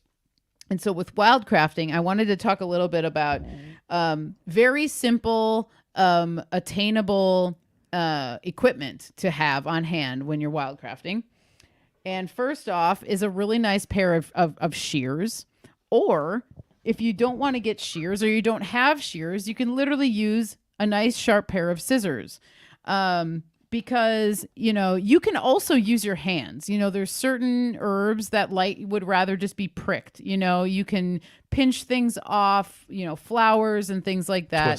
Twist them off. You don't have to use scissors or a shears or something, and you can even go as far as, there's herb sickles that are made. I know like the Druids, I think it was, what would they use? I think it was, if they could, gold. Yes, it was a golden sickle. I think that's like really uncommon, but they believe that the metal that you were using, it transfers over to the medicine. So you did not want to use iron as an example. Yes. But if you could afford it and you took it really seriously, that if you had a gold sickle, I mean, it's almost like that energetic resonance is going to transfer over the reverence you're giving to the plant by saying like, hey, I care. I'm using a precious metal and I understand the energetic quality of the metal, that they believe that transferred over in part, on a subtle energetic kind of level to the medicine and stuff. Yeah, definitely. So, yeah. I don't know specifically what was the common one, because not everybody obviously would be able to afford that. Yeah, no, but I know that they had specific things and other herbalists have specific things. But like this scissors here, it's like I use it only for wildcrafting and or other things that I'm doing specifically with Michelle's Healing Home. So if I have to cut like a label or something, I use the scissors, or I will use it sometimes to wildcraft. And so I'm very specific with that kind of thing. And it's not a very special scissors. It's just a sharp scissors. But it's a scissors that I've had and I've only used for those specific purposes. And having a sharp tool is really awesome and great. Also having a clean tool. So with my shears, like I really like to clean them after I use them. And then I also like to keep them oiled. What's up, Kyle? Hey, I like to keep them oiled, just to keep it nice and in good shape. This is a new shears actually, and I really like it. It's very sharp, and I keep it on my person when I'm outside all the time. So those are two cutting tools. Another tool is a hori hori. Now this is an awesome tool for digging roots. And the cool thing about a hori hori, they're actually really like sturdy and strong, and they have a serrated, I don't know if you can see that in the thing. There's a serrated edge on one side, and then the other side has more of like a blunt, it's not very sharp edge, but this is great for cutting roots, because what you can do with a hori hori is you can dig into the soil. And then if you're cutting roots or harvesting roots, that serrated edge is really great for cutting the roots really nicely, and to be able to just cut it. It's not gentle because you're cutting, I guess, but like it's not going to tear it as some other tools might or whatever. So if you're wanting to like section off a plant, or you're wanting to separate something, say like LA Campaign or comfrey, something that has more of like a hardy rootstock, horseradish, a hori hori is a great tool to have around. And I actually found this one. I was digging in our garden, and I dug this one up. Yeah. And it's a good find. It's a really great find. So someone lost this a while back, because you could tell it was in the soil. It was like under there. And so I was digging and I hit something and I'm like, what? And then I'm like, oh, a hori hori, this is awesome. And so anyway, wanted to show this. This is just a great root harvesting tool. If I'm not mistaken, I could be wrong, but there's some tools that were designed back in the day for multiple purposes. And that I think the hori hori was designed so that you can actually garden with it and like do stuff with it. But if you needed a weapon, it actually doubled as a weapon. Oh, well, that makes sense. I mean, it's like a little sword. I could be wrong. Knife. It could be another tool, but I think that's what it is. Yeah, no, I mean, maybe could be. Maybe Kyle might know something about that. I don't know. Or someone else in the chat. Yeah, perhaps. But yeah, this is a great tool. So I recommend this to anybody who's wanting to work more with roots, or just as a gardening tool. It's really great. Like if you're even just planting something, you can dig really, you can just like start a nice hole with it, because it's just so sturdy and strong. So that's for like cutting tools and stuff. As far as, if you're going out into the woods or whatever, your best friend is either a basket, or what's really easy and obtainable by everybody are paper bags. And that's typically what I use. I'll have a backpack or whatever, and I'll bring paper bags with me, because paper bags are breathable and they will start to absorb any moisture from plants. You don't really want to put stuff in like plastic bags, or you don't want to you don't want to like stuff something into a jar, unless you're making a tincture right then and there, which I'll talk about. But like, because the moisture and stuff can get trapped, and especially if it's warm outside, you'll get a lot of condensation and all that kind of stuff. So paper bags, or you can get, like a cloth bag, like even like a reusable grocery bag that's made of cloth. Those are really nice too, especially for mushrooms. That's good. Or they also make these really nifty, which I hope to get someday. They make really nifty, wild crafting baskets that you can just like wear on your back like a backpack, and they're beautiful. They're usually really gorgeous, and I don't have one yet. Yeah, but those are nice. yeah, I've always wanted one, but I'm always just paper bags and whatever is around. So but they make really great baskets that you can use that are on your back, and you can get all different sizes, and those are always wonderful. Okay, to the medicine making part. I'm a lover of making medicine right then and there in the forest. Always have been, always will be. There's definitely time and place to bring the medicine back home. Sometimes things need to be, really washed well or something, specifically working with roots or whatever, you'll probably want to wash those off and stuff. But, if you're going out and you're harvesting, let's say St. John's wort or something like that, or many other plants, that might not be underground, that needing a lot of wash, I love bringing all my tincture supplies with me to make medicine right then and there. And I also do this with specific oils too. And so, just a quick rundown. If you're wanting to do that kind of stuff, I always bring with me, now I use 100 proof vodka. You can also use higher proof alcohol if you want to. I use 100 proof vodka a lot of times. And so what I'll do, I won't bring like a whole bottle of vodka with me, but I'll put, maybe I'll get like a quart jar of vodka, seal it up nice, and put that in my backpack. Then have a couple glass jars, clean glass jars with lids that I'll put in the backpack. Really important step is having labels and a pen or a permanent marker. You have to have those, because a lot of times, like it's kind of not even just a beginner's mistake, but there's, you might think, oh, I'll remember what that is or whatever. And, sometimes you do, but I've done it before where I forgot to label something, or I'm like, oh, I'll remember by the smell or whatever. And then you have a jar or something that you don't remember. And then it's kind of like, okay, well, I'm not going to give that to anybody else because I really don't remember. So just label it. It literally takes 2 seconds. Sometimes I'll just bring literally a roll of masking tape, a permanent marker, slap it on the jar right as it's done with the date. And then a little pro tip that I've used over the years is when you're working with plants and any oil or specifically alcohol, though, what I like to do is I'll put a piece of parchment paper, like you have your jar, you fill it up with vodka in your plant. I put a piece of parchment paper and or plastic wrap.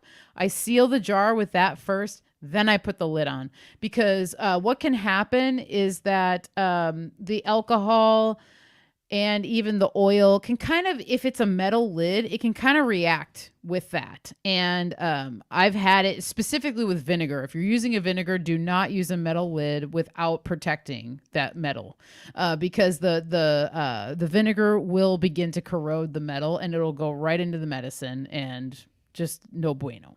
So I always do that. I put some kind of protective layer between the lid and the actual medicine itself. I usually bring a chopstick with me or something like that, where you can stir. And then, that's about it. But I mean, I just love, there's something so special about being in the woods, literally having your plant. And I usually let the plant sit for a few minutes or whatever. Any bugs, let any bugs kind of, move away. You can shake them off or whatever.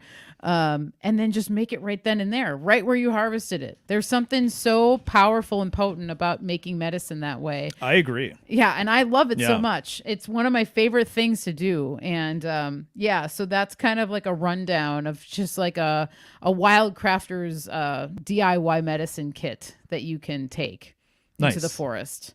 Right on. Yeah, and I know that you love wild crafting. And I do. Mario is really good at it, by the way.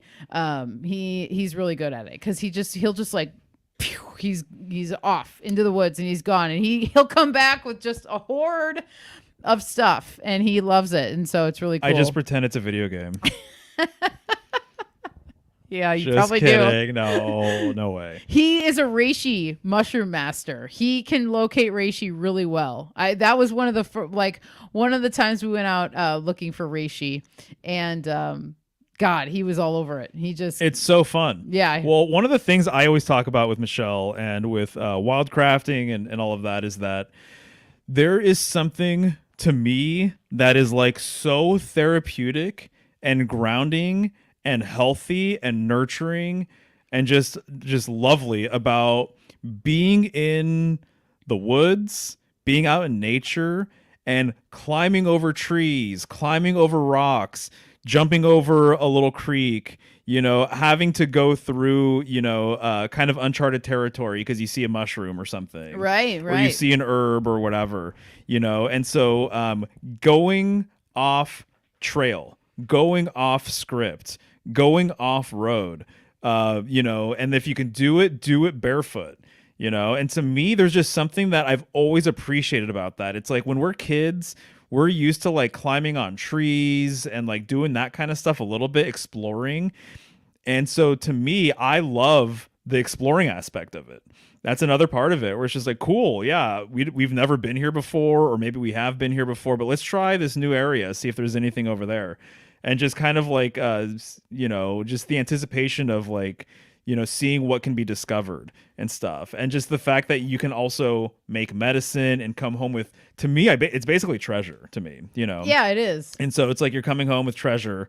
And that's why I mentioned the video game thing, because that's so, that is like a big part of so many different games. It's just like you're finding loot. And you're bringing it home, and then it's in your little stash and all that kind of stuff. And it's like, it's really funny that it's like I grew up playing games like that, and you're looking for these herbs and plants and whatever else, pelts and whatever, and then now doing it as like an adult, but like for real medicine, and it's better medicine than you're gonna get like in a lot of other places.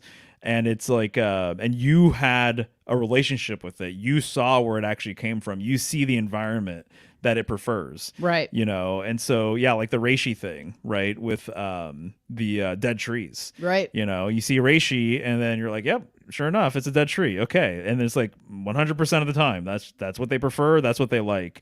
And then other types of mushrooms or other types of plants, it's like you start recognizing the patterns of where they like to be and grow and thrive and all that kind of stuff. So to me, the going off trail thing is so important to me now, where I just feel like it's almost like it feeds my soul in a way. Yeah. Of again, being in awkward positions. And also too, it's a body thing as well.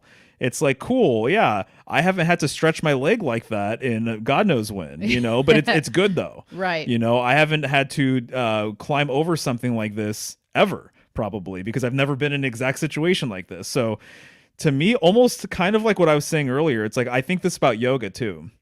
One of the things I realized about yoga is that when you're doing yoga, the more moves you kind of get under your belt, you unlock things within yourself. Yeah. That's one of the things that became Big very time. apparent to me, where it's just kind of like, once you start exploring all these moves and you start realizing like, oh, I've never even felt this muscle before. Right. Or I've never been in this position before. That is so healthy. Like there's so much to gain from that. Obviously, all of these things within reason. People have gotten hurt out in the woods. People, you could trip or you could fall or you could do whatever. But it's like, that's kind of the trade-off. Otherwise, you're always just, coloring within the lines, and you're always just, on that main path, that main vein or whatever. And it's like, that's interesting too. That's cool too. That's good for all sorts of different reasons. But foraging, I love the fact that it pushes you to go further and deeper in places that you've never been. And so I think psychologically and emotionally, there's kind of like this correspondence there. Yeah, that's a really great way of saying it. Yeah. And that's how, when I watch you do it, that's how I can feel your energy feeling that way. Yeah. And that is one of the coolest things. I just remember the first handful of times going out with you and being like, whoa, he's like really going for it. It's awesome. Yeah. And I just loved it. And I know it's one of the things. And you always encourage me, as I always remind you, because I have more of that Capricornian structural energy. He's always a reminder to me of just, well, let's go over here. Let's go over there. Yeah. And he'll pull me out in that direction. And once we're out, I'm like, yes, thank you for reminding me that it's good to just leave the path. Yeah. And go and find, And so anyway, it's really fun and I love it. And wildcrafting, it's available to everybody. And it's just one of those things that, as I said in the beginning, when I first started talking, just know what you're harvesting and you'll be good, and know, a lot of times what I've learned with wildcrafting too, is like, there's been times where I've been like, okay, I want to find nettle, and, you end up, you're going out, maybe you're trying to find nettle. And then along the way, you find other stuff. You find things Yeah, exactly. And I remember specifically, I wanted to find nettle, and this was years ago. And actually, we came out to the area that we're living in right now. Mm-hmm. So this was a long time ago. Gillette Lake was the specific place, which is near Bonneville. Anyway, long story short, people who are listening may not even know where that is, but It's not very far from where we live. It's maybe about 15, 20 minutes. And I was on a mission for nettle that day. And along the way, I ended up finding usnea. And I was like, wow, we keep finding, there's so much usnea here. Oh my goodness. Like, wow.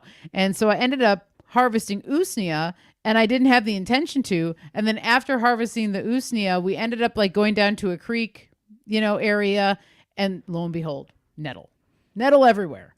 And it was kind of like, okay, we ultimately ended up finding the nettle. But before we found the nettle, before I found what I was actually even going out to find, I found other things that were valuable and needed in my life at that time. And so it's just interesting to like, if you're just like really like hell-bent on finding one thing, just remember to be open that there's so many other things that you might come across that maybe want your attention and want you to work with them. And so to be open that, and maybe you won't find the thing that you went out for, maybe it's not the time to find it. Yeah. And that's the other thing too. So just a little thing on that. And kind of like harvesting responsibly, just to like take what you need, it's not, because sometimes, and I've done this too, you harvest way more than you actually would need, and then you won't realize that until you're home, and then you have everything and you're like, oh gosh, like this is going to take me a long time to get through all this mullein or whatever, and so harvesting modestly is always a good way to start too. And that's just a little recommendation that I have fun. You have your hair thing. Yeah. And that was the next plan. Oh, really? Next point. Okay. Right on. Yeah. And to always, I personally love leaving offerings for the plants that I harvest from. I've talked about this before in streams, but I always leave a piece of my hair for the plant that I've harvested from, because I feel as though, I'm harvesting from this plant. The plant's giving me something. So I feel as though I should offer the plant something in return. And so I started that practice of just taking a piece of my hair and putting it at the base of the plant and out loud thanking that plant, and saying, thank you, nettle, for giving me this medicine and sharing with me. And other people, I've heard other herbalists talk about leaving like tobacco. Tobacco's an offering that some people like to use just at the base of the plant or whatever. So kind of like it's a personal preference of what you're wanting to leave the plant. But even a simple thank you is better than nothing, better than just coming in and taking it and whatever. Although, the plants are here for us. And I feel like the plants do understand if like for some reason you had forgotten to thank it or something. I feel like there is an understanding. So it's not that it has to be such this like, oh, at the plant or whatever, but you can do that too.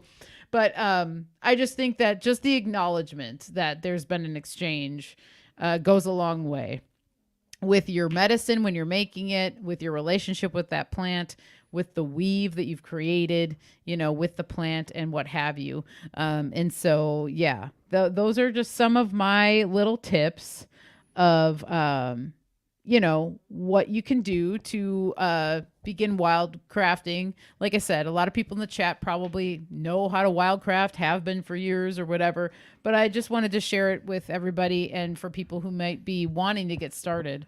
Yeah. And then to keep in mind, if there's an area where you find the plants that you want, like keep that area in mind, because a lot of times, these plants will come back up, and a lot of times sometimes you'll go back and they won't be there. Plants are interesting. They have different cycles too, so anyway. Right. It's true. Yeah. Nice. Yeah. I love it. I think it's cool. I mean, it's one of the things that I'm just so grateful that we started doing this as a couple, because, and also too, the other thing, man, I mean, it's just like, dude, for couples, for children, with friends, for children, it's just one of these things where I'm just like, wow, it's just like it's such a fun sort of thing to do. And I'm checking out some of the comments in the chat, but Kyle's talking about like elves and stuff like that. In the woods and whatever. It's just like, that's one of the other things I really like is going out to some of these areas and literally feeling like the freaking nature spirits being present, where it's just like, okay, like if I were a fairy, this is where I would hang out. If I were a gnome, this would be an awesome, sort of setup for me, or something like that. And so just the elemental sort of aspect of it, seeing just space that's like not touched by man, and just like kind of just seeing again how, well, the thing is that there's an abundance of patterns out in nature, and there's also seemingly chaotic things out in nature. So you're going to see twigs going this way and that way with rocks and bushes, and all things are haphazard or whatever, but there's also all of these amazing patterns that you're going to see as well. So it's a complete combination of the two. There's order and chaos out in the woods. That's how I perceive it, at least. There's this wild aspect, but there is this there's also geometry out there as well. Big time. There's also lots of sacred, beautiful, incredible things out there as well. Beautiful, just within the shapes of the plants and everything else and all of that. So anyways, that's why I think it's just kind of like so therapeutic, is because you're getting all of it. Yeah. Versus just being domesticated and always being inside, or, living within the confines of, a certain kind of reality or whatever. It really kind of like can shake you up in the best of ways. Yeah. And teach you lots of things. Yes. Lots of lessons out there. Lots of lessons out there, as always, and so always on the lookout for those, because, lessons are valuable, and it helps to just strengthen our arsenal of wisdom, really. Totally. Cool. That was a fun little rabbit hole. Yeah, it was. So I'm going to cruise through the chat here and see what's going on. All right. So let's see where we start. I think right around there. Yeah. I think so. Okay. All right. Let's see. Yeah. So. All right. Okay, yeah. I made you some shopping for Golden Scythe while listening here. Yeah, I know, right? I've always thought about the Golden Scythe and the metals. And I wonder, like, it'd be cool to have a silver scythe. That'd be cool. That would be nice. Ooh, Chris just planted tulips today. Nice, Chris. That's awesome. I love tulips. They're beautiful. Let's see. And okay, here. Yes, it's a Japanese tool, and they were all about using regular farm equipment as weapons. That makes sense. So yeah, hori. There you go. Nicholas just planted a bunch of tulips last fall, blooming right now in Utah. Let's see. They used Shakuhachis? Shakuhachis as weapons too. I could be saying that wrong. That's cool. Let's forge some politicians. I mean petunias. Nice. He's polymathing. All right. Okay, Benaboo's just giving some shout outs. Kyle's an absolute legend. Yes, he is. I'm so impressed by the next level of knowledge and wisdom. He's my greatest discovery since Michelle. Really gifted dude. Oh, thank you very much. Yes, he is. We agree. I feel blessed to have him in my life for sure. And just have like all of our, the community just swirling. It's really cool. My Capricorn is showing, I bet. That's cool. All right, let's see. Yes, the parchment paper or wax paper. Wax paper is a really good option too for the lid advice. Yes, I learned that a handful of years ago, and I've done it ever since I learned that because it is very valuable. I remember when you learned that. Yeah, because you can tell a difference. And I remember reading an article someone put out of when they realized it and how they could tell a difference and how they were like, yeah, I could tell that there was like a metallic taste in some of my tinctures. And then once they started putting the covers over the lids and protecting the lids, that they noticed that the metallic taste was gone. So anyway, but yeah, plastic lids are suitable too. So you don't have to use a covering. You could just get yourself plastic lids. And if you're working with mason jars, they do make plastic mason jar lids. So that's hilarious. What's in the bag? Chopsticks, hori, and some booze. Yep, sounds about right. Totally. I would love. Maybe I'll YouTube it or something.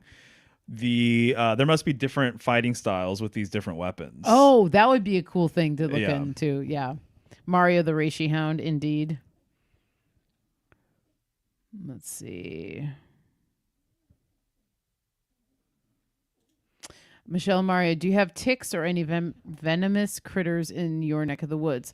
Yes, we do have ticks, and they have a season that starts usually around the end of May and ends, it was like mid to late June, I think. Mm-hmm. They're literally only around for like a month, which is pretty cool.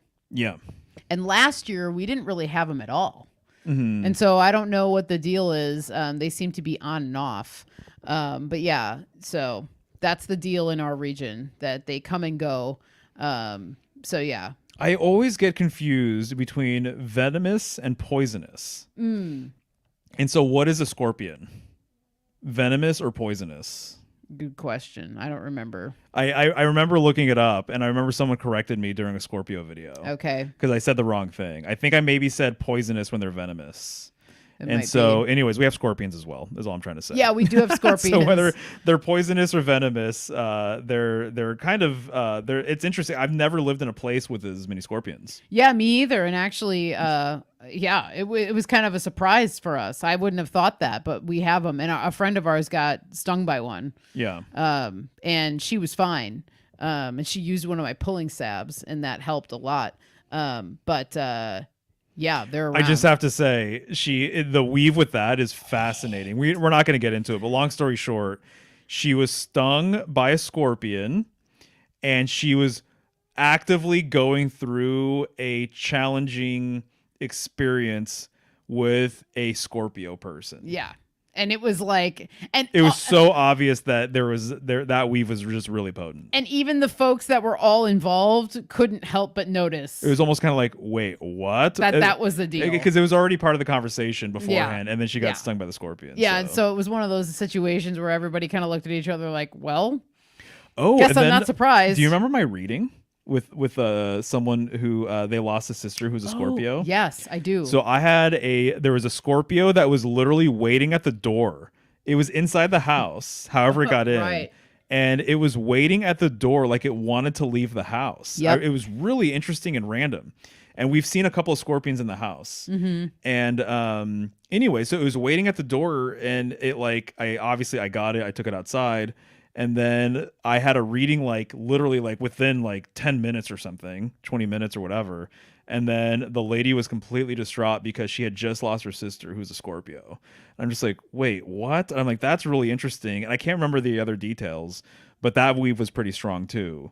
And I just was like, wow, this scorpion wanted to like exit a gateway. It wanted to leave, and it was like waiting as though it wanted to leave. Like it looked like it was waiting for us to open the door, It totally was like a dog that. or a cat or something. Oh, totally. It was just standing there, right there, waiting. Yes. Right. So, anyways, so having scorpions around have been very interesting, and actually, I have a really small one right here. It's kind of dusty, actually, but I'll see if I can zoom in for you guys a little bit. Whoop. Well, his tail just fell off. His tail just fell off. It's okay. Oh, he's got hair all over him. Yeah, he's kind of gross, but that's what happens. It collects dust. Yeah, that's okay. Let's see. Yeah, so there's our critters that can be kind of weird. There you go. I like what Chance said there. Move in different ways, think in different ways. Ah, yeah, that's a good one. Definitely. Yeah, so Kyle was talking about putting on things backwards. Okay, so I think he's going to say it after this. I like to dress up like the plant I'm looking for. That's cool. That's I like a great that. one. That's interesting. Yeah. And then you can just continue, but we'll catch his comments as they come up here. Oh, I'll put my clothes on backwards if I feel like I'm being stalked by elves. Ah, interesting. I want to know, Kyle, if you're still listening, are you being cute, or do you think that you've been stalked by elves before? Either way, I love it, but I'm just curious, genuinely. Glasses upside down, shoes on opposite feet. Try it if you get lost in the woods or if you're in circles. Ah, that makes sense to me, actually, because it's like the inversion or whatever. Being silly is the antidote for elf shot. Nice. I like it. This is awesome. Oh my God. That's cool. What Erica's saying there. I've started this gifting because of you, Michelle. It feels so good. Oh, nice. That's sweet. Awesome. I'm glad to hear it. Hank's got nettle growing in the herb garden. Awesome. Let's see.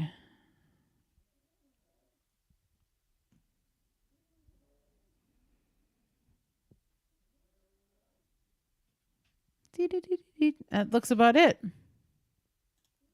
There you go. Yeah, exactly. That's elf shot. Getting lost, turned around, losing stuff. Yeah. They're tricksters. They'll play tricks.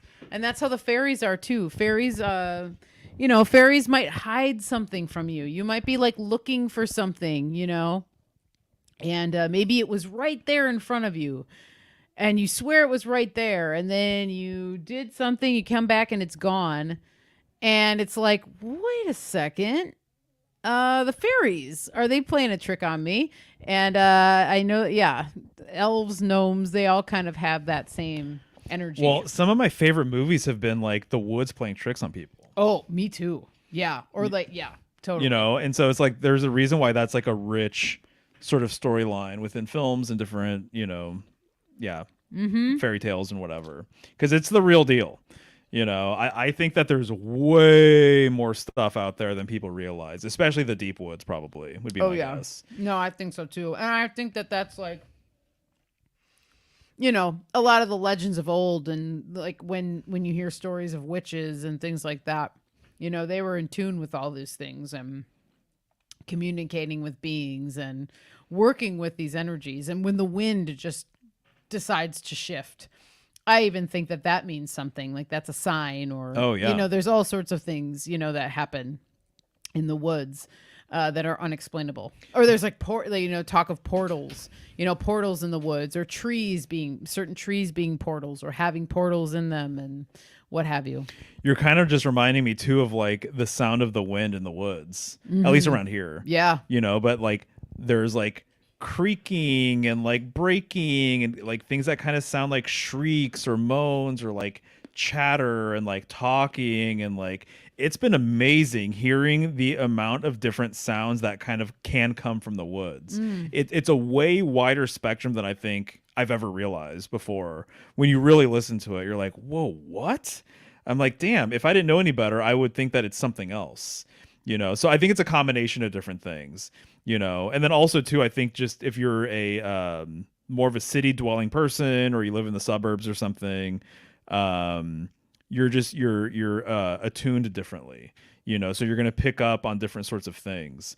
And so someone who, as an example, if you grew up in the woods and if you grew up wildcrafting your whole entire life, I mean, can you imagine the awareness that somebody like that is going to have out there versus somebody who maybe did not have that experience? If you were basically born out there and your parents raised you that way, I just think it's really cool to kind of think about that sort of stuff. Right. Because you're gonna literally pick up on a different sort of, you're gonna pick up things in a different sort of way. You're gonna have more of a nuanced insight for certain types of things, and you're going to be able to pay attention to lots of different things, and your senses are kind of tuned differently. Right. You're calibrated for that kind of environment, right. sort of thing. Yeah. Totally. You've heard before that, like, supposedly, like, the indigenous peoples of the Americas, that when these large ships came from Europe and stuff, they didn't even know what they were seeing when they were coming to shore. Oh yeah. Because they weren't tuned in to that vibration, or they had never experienced that before. They had no idea what they were kind of witnessing. Right. Sort of thing. And so it was completely outside of, their paradigm or whatever. But you show them, whatever, you show them something in the woods, you go out into the jungle or something like that, and they could probably pick up on all sorts of different sounds that obviously a modern Westerner person would it might just sound like chaos to them, but to them they could probably understand, like, okay, cool, that means that bird's over there, that means that animal's over there, or these animals are talking or whatever. And to someone else it just probably sounds completely different. So I always think about that when we're out there, of just like, if you're really, really tuned in, what are the other things you're going to pick up on? Yeah. Oh yeah, totally. So just the more time you spend out there, the more you're going to gain some of those insights, I think. Right. I agree. Yeah. Nice. And Ben's here. What's up, dude? What's up, Ben? Hail, man. Nice to see you. Yeah, we were just talking about, and I know Ben has talked about this, but his ability to be able to tap into the language of the birds. And he's talked about this, of just like being able to know the sounds that they're making and what they're trying to communicate, whether there's like distress or it's happiness or it's a warning or whatever.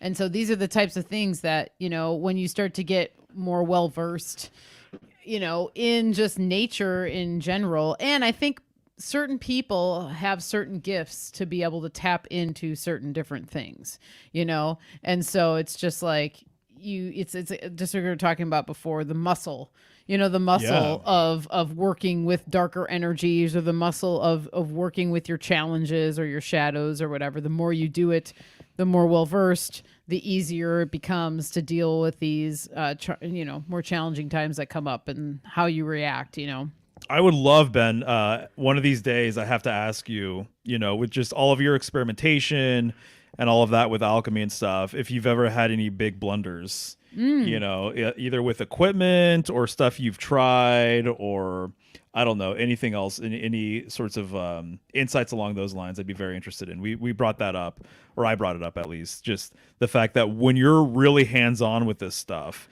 and you are creating your own medicine, and especially like at the level of what you're doing, you're the person who is in charge of everything, obviously, but you're also going to be the person that's going to try everything. And so if you fuck up and you mess up somehow, obviously you're going to receive, whatever sort of thing you messed up with. So the medicine is going to be tainted or poisoned or whatever. And so I know there's a lot of different things that can kind of go wrong in that regard. So very curious to see if you've had any situations like that. Yeah, that's a good question. So yeah, people are now talking about, their little experiences with the birds. And nice. Yeah, it looks like there's ravens hanging out with the peacocks, and he's getting messages from Odin. Yeah, we have a lot of ravens around us too, and they're so interesting. Their sounds that they make, they're like clucking, and yeah, they're super cool. I love their sound. Me too. Yeah. Nice, baby. Yeah, this was a good one. I think so too. Yeah. I had fun. Me too. So you want to put a bow on this one? Yeah, I say let's roll the credits, sir. Okay. Have the band play us out. Yeah, one day. Yeah, right. That'd be awesome, actually, to have a house band. Totally. Nice. Okay. Let's see here. All right. Go for it. All right. So patreon.com/thehealinghome for anyone who wants to throw some support our way. I released just today at today at midnight, so it came out.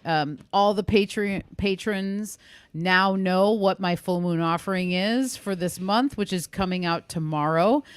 So if you're a patron, you'll get just like that inside scoop on what's coming out. You'll get it a day early before everybody else. So if you're wanting to purchase stuff, you can do it early that way. So you can head to patreon.com/thehealinghome to do that if you like. And as always, all the support is just seriously so appreciated by both of us. It goes a long way. You're helping us keeping this train rolling, and it's amazing. So we're both just feeling the love, and we really appreciate you all being here and hanging out with us, and all the support means a lot. Absolutely. Benjamin says, "Bahaha! Oh yes, many blunders." Yeah. I want to hear some stories sometime, dude. I'm gonna keep that in mind because, I'm sure that is the case. Did not update the slide. Oh, that's it's okay. Yeah. Well, so next week I'm going to be having Catherine on of the Goshen Homestead. I'm pretty sure that's how you say it. Mm-hmm. Goshen, maybe. And actually, Binna introduced me to her. She just put out a gardening book, and we're going to be talking on Tuesday. Awesome. It's going to be a different time because she's on the East Coast. So we are going to be chatting, let me see, 11 a.m. Pacific Standard Time, 1 p.m. Eastern Standard Time.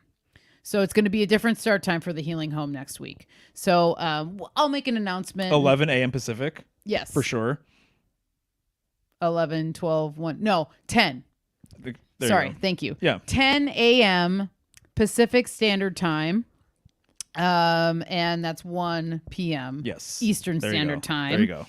Next week on the Healing Home. But like I said, if you're following me and stuff, I will make announcements on that one. But I'm really excited to talk to her because, she's putting out a book. I was looking at her website and everything else, and I'm like, wow, this woman is doing a lot of great work. So it'll be a fun conversation, and I'll be able to get to know her a little bit better too because I've just met her because, Binna just introduced me to her. So it's She's very stoked. cool. Yeah, good. I'm glad. Yeah.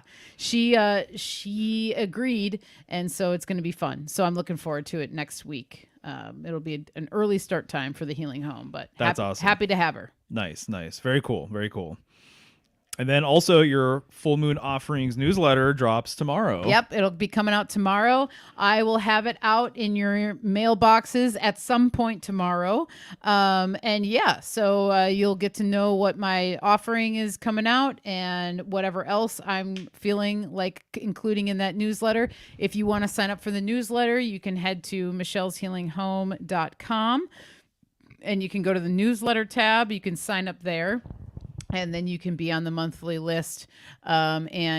I'm really loving it. We're going to be at issue 32, which is awesome. So I've been doing this for 32 months with the newsletter. Wow. Yeah. That's cool. It's pretty cool because I still remember when I first started it and it was just like, all right, I'm going to do this. And I've just stuck with it and I've committed to this newsletter, which reminds me of some of the stuff that Beth and I talked about. And yeah, exactly. what keeps her motivated is the commitment to the project. And it's really cool to be able to feel that level of commitment with these projects that we're working on right now. So 5/5 Cinco de Mayo tomorrow.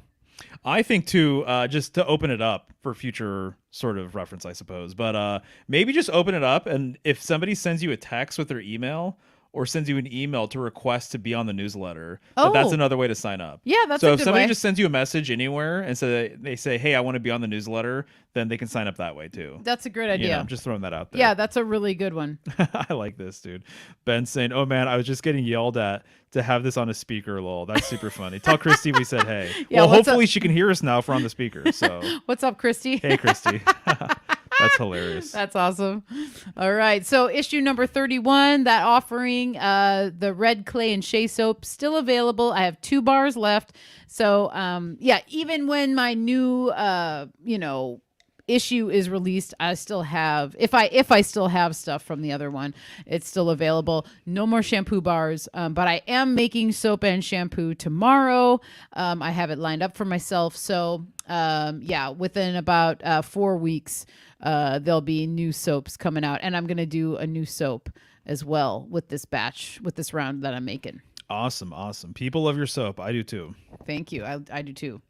Up here is my menu. Do have to say CBD whip body butter is sold out currently. So thanks to everybody that picked up the latest order on that. That's sold really fast. But everything else is current. And then, yeah, tomorrow there'll be a new product to add to this menu. So as always, michelleshealinghome.com, michelleshealinghome@gmail.com to place an order. I do not have an online store. You just email me and I do direct sales. I really like doing that. Maybe that'll change at some point. But as Mario said, you can also text me if you want me to add you to my email list. Just literally text me your email and your name, and I can put you on to my mailing list. 503-568-1569. Snail mail, P.O. Box 930, Carson, Washington 98610. That is right. Oh, and the Healing Home, yes, we're on Patreon, or we're on Spotify now. So that's really cool, and we're gonna get out onto the other podcasting platforms as well, coming up here in the next coming weeks. But for now, we are on Spotify. So if you want to just listen audio only, come on and join us over on Spotify. That'd be awesome. And also the Spotify thing, there is a link in the description. So that's sweet. just the easiest way to find it, or you can search for it. As far as my stuff is concerned, readings, private lessons, and graphic design, that's what I'm here for. So symbolicstudies.com is where you can find all my stuff. You can also just text me too, 503-893-4606. I wanted to highlight one interesting study session private lesson that I'm doing for somebody soon. Oh, this is such a cool example of why I love doing stuff like this.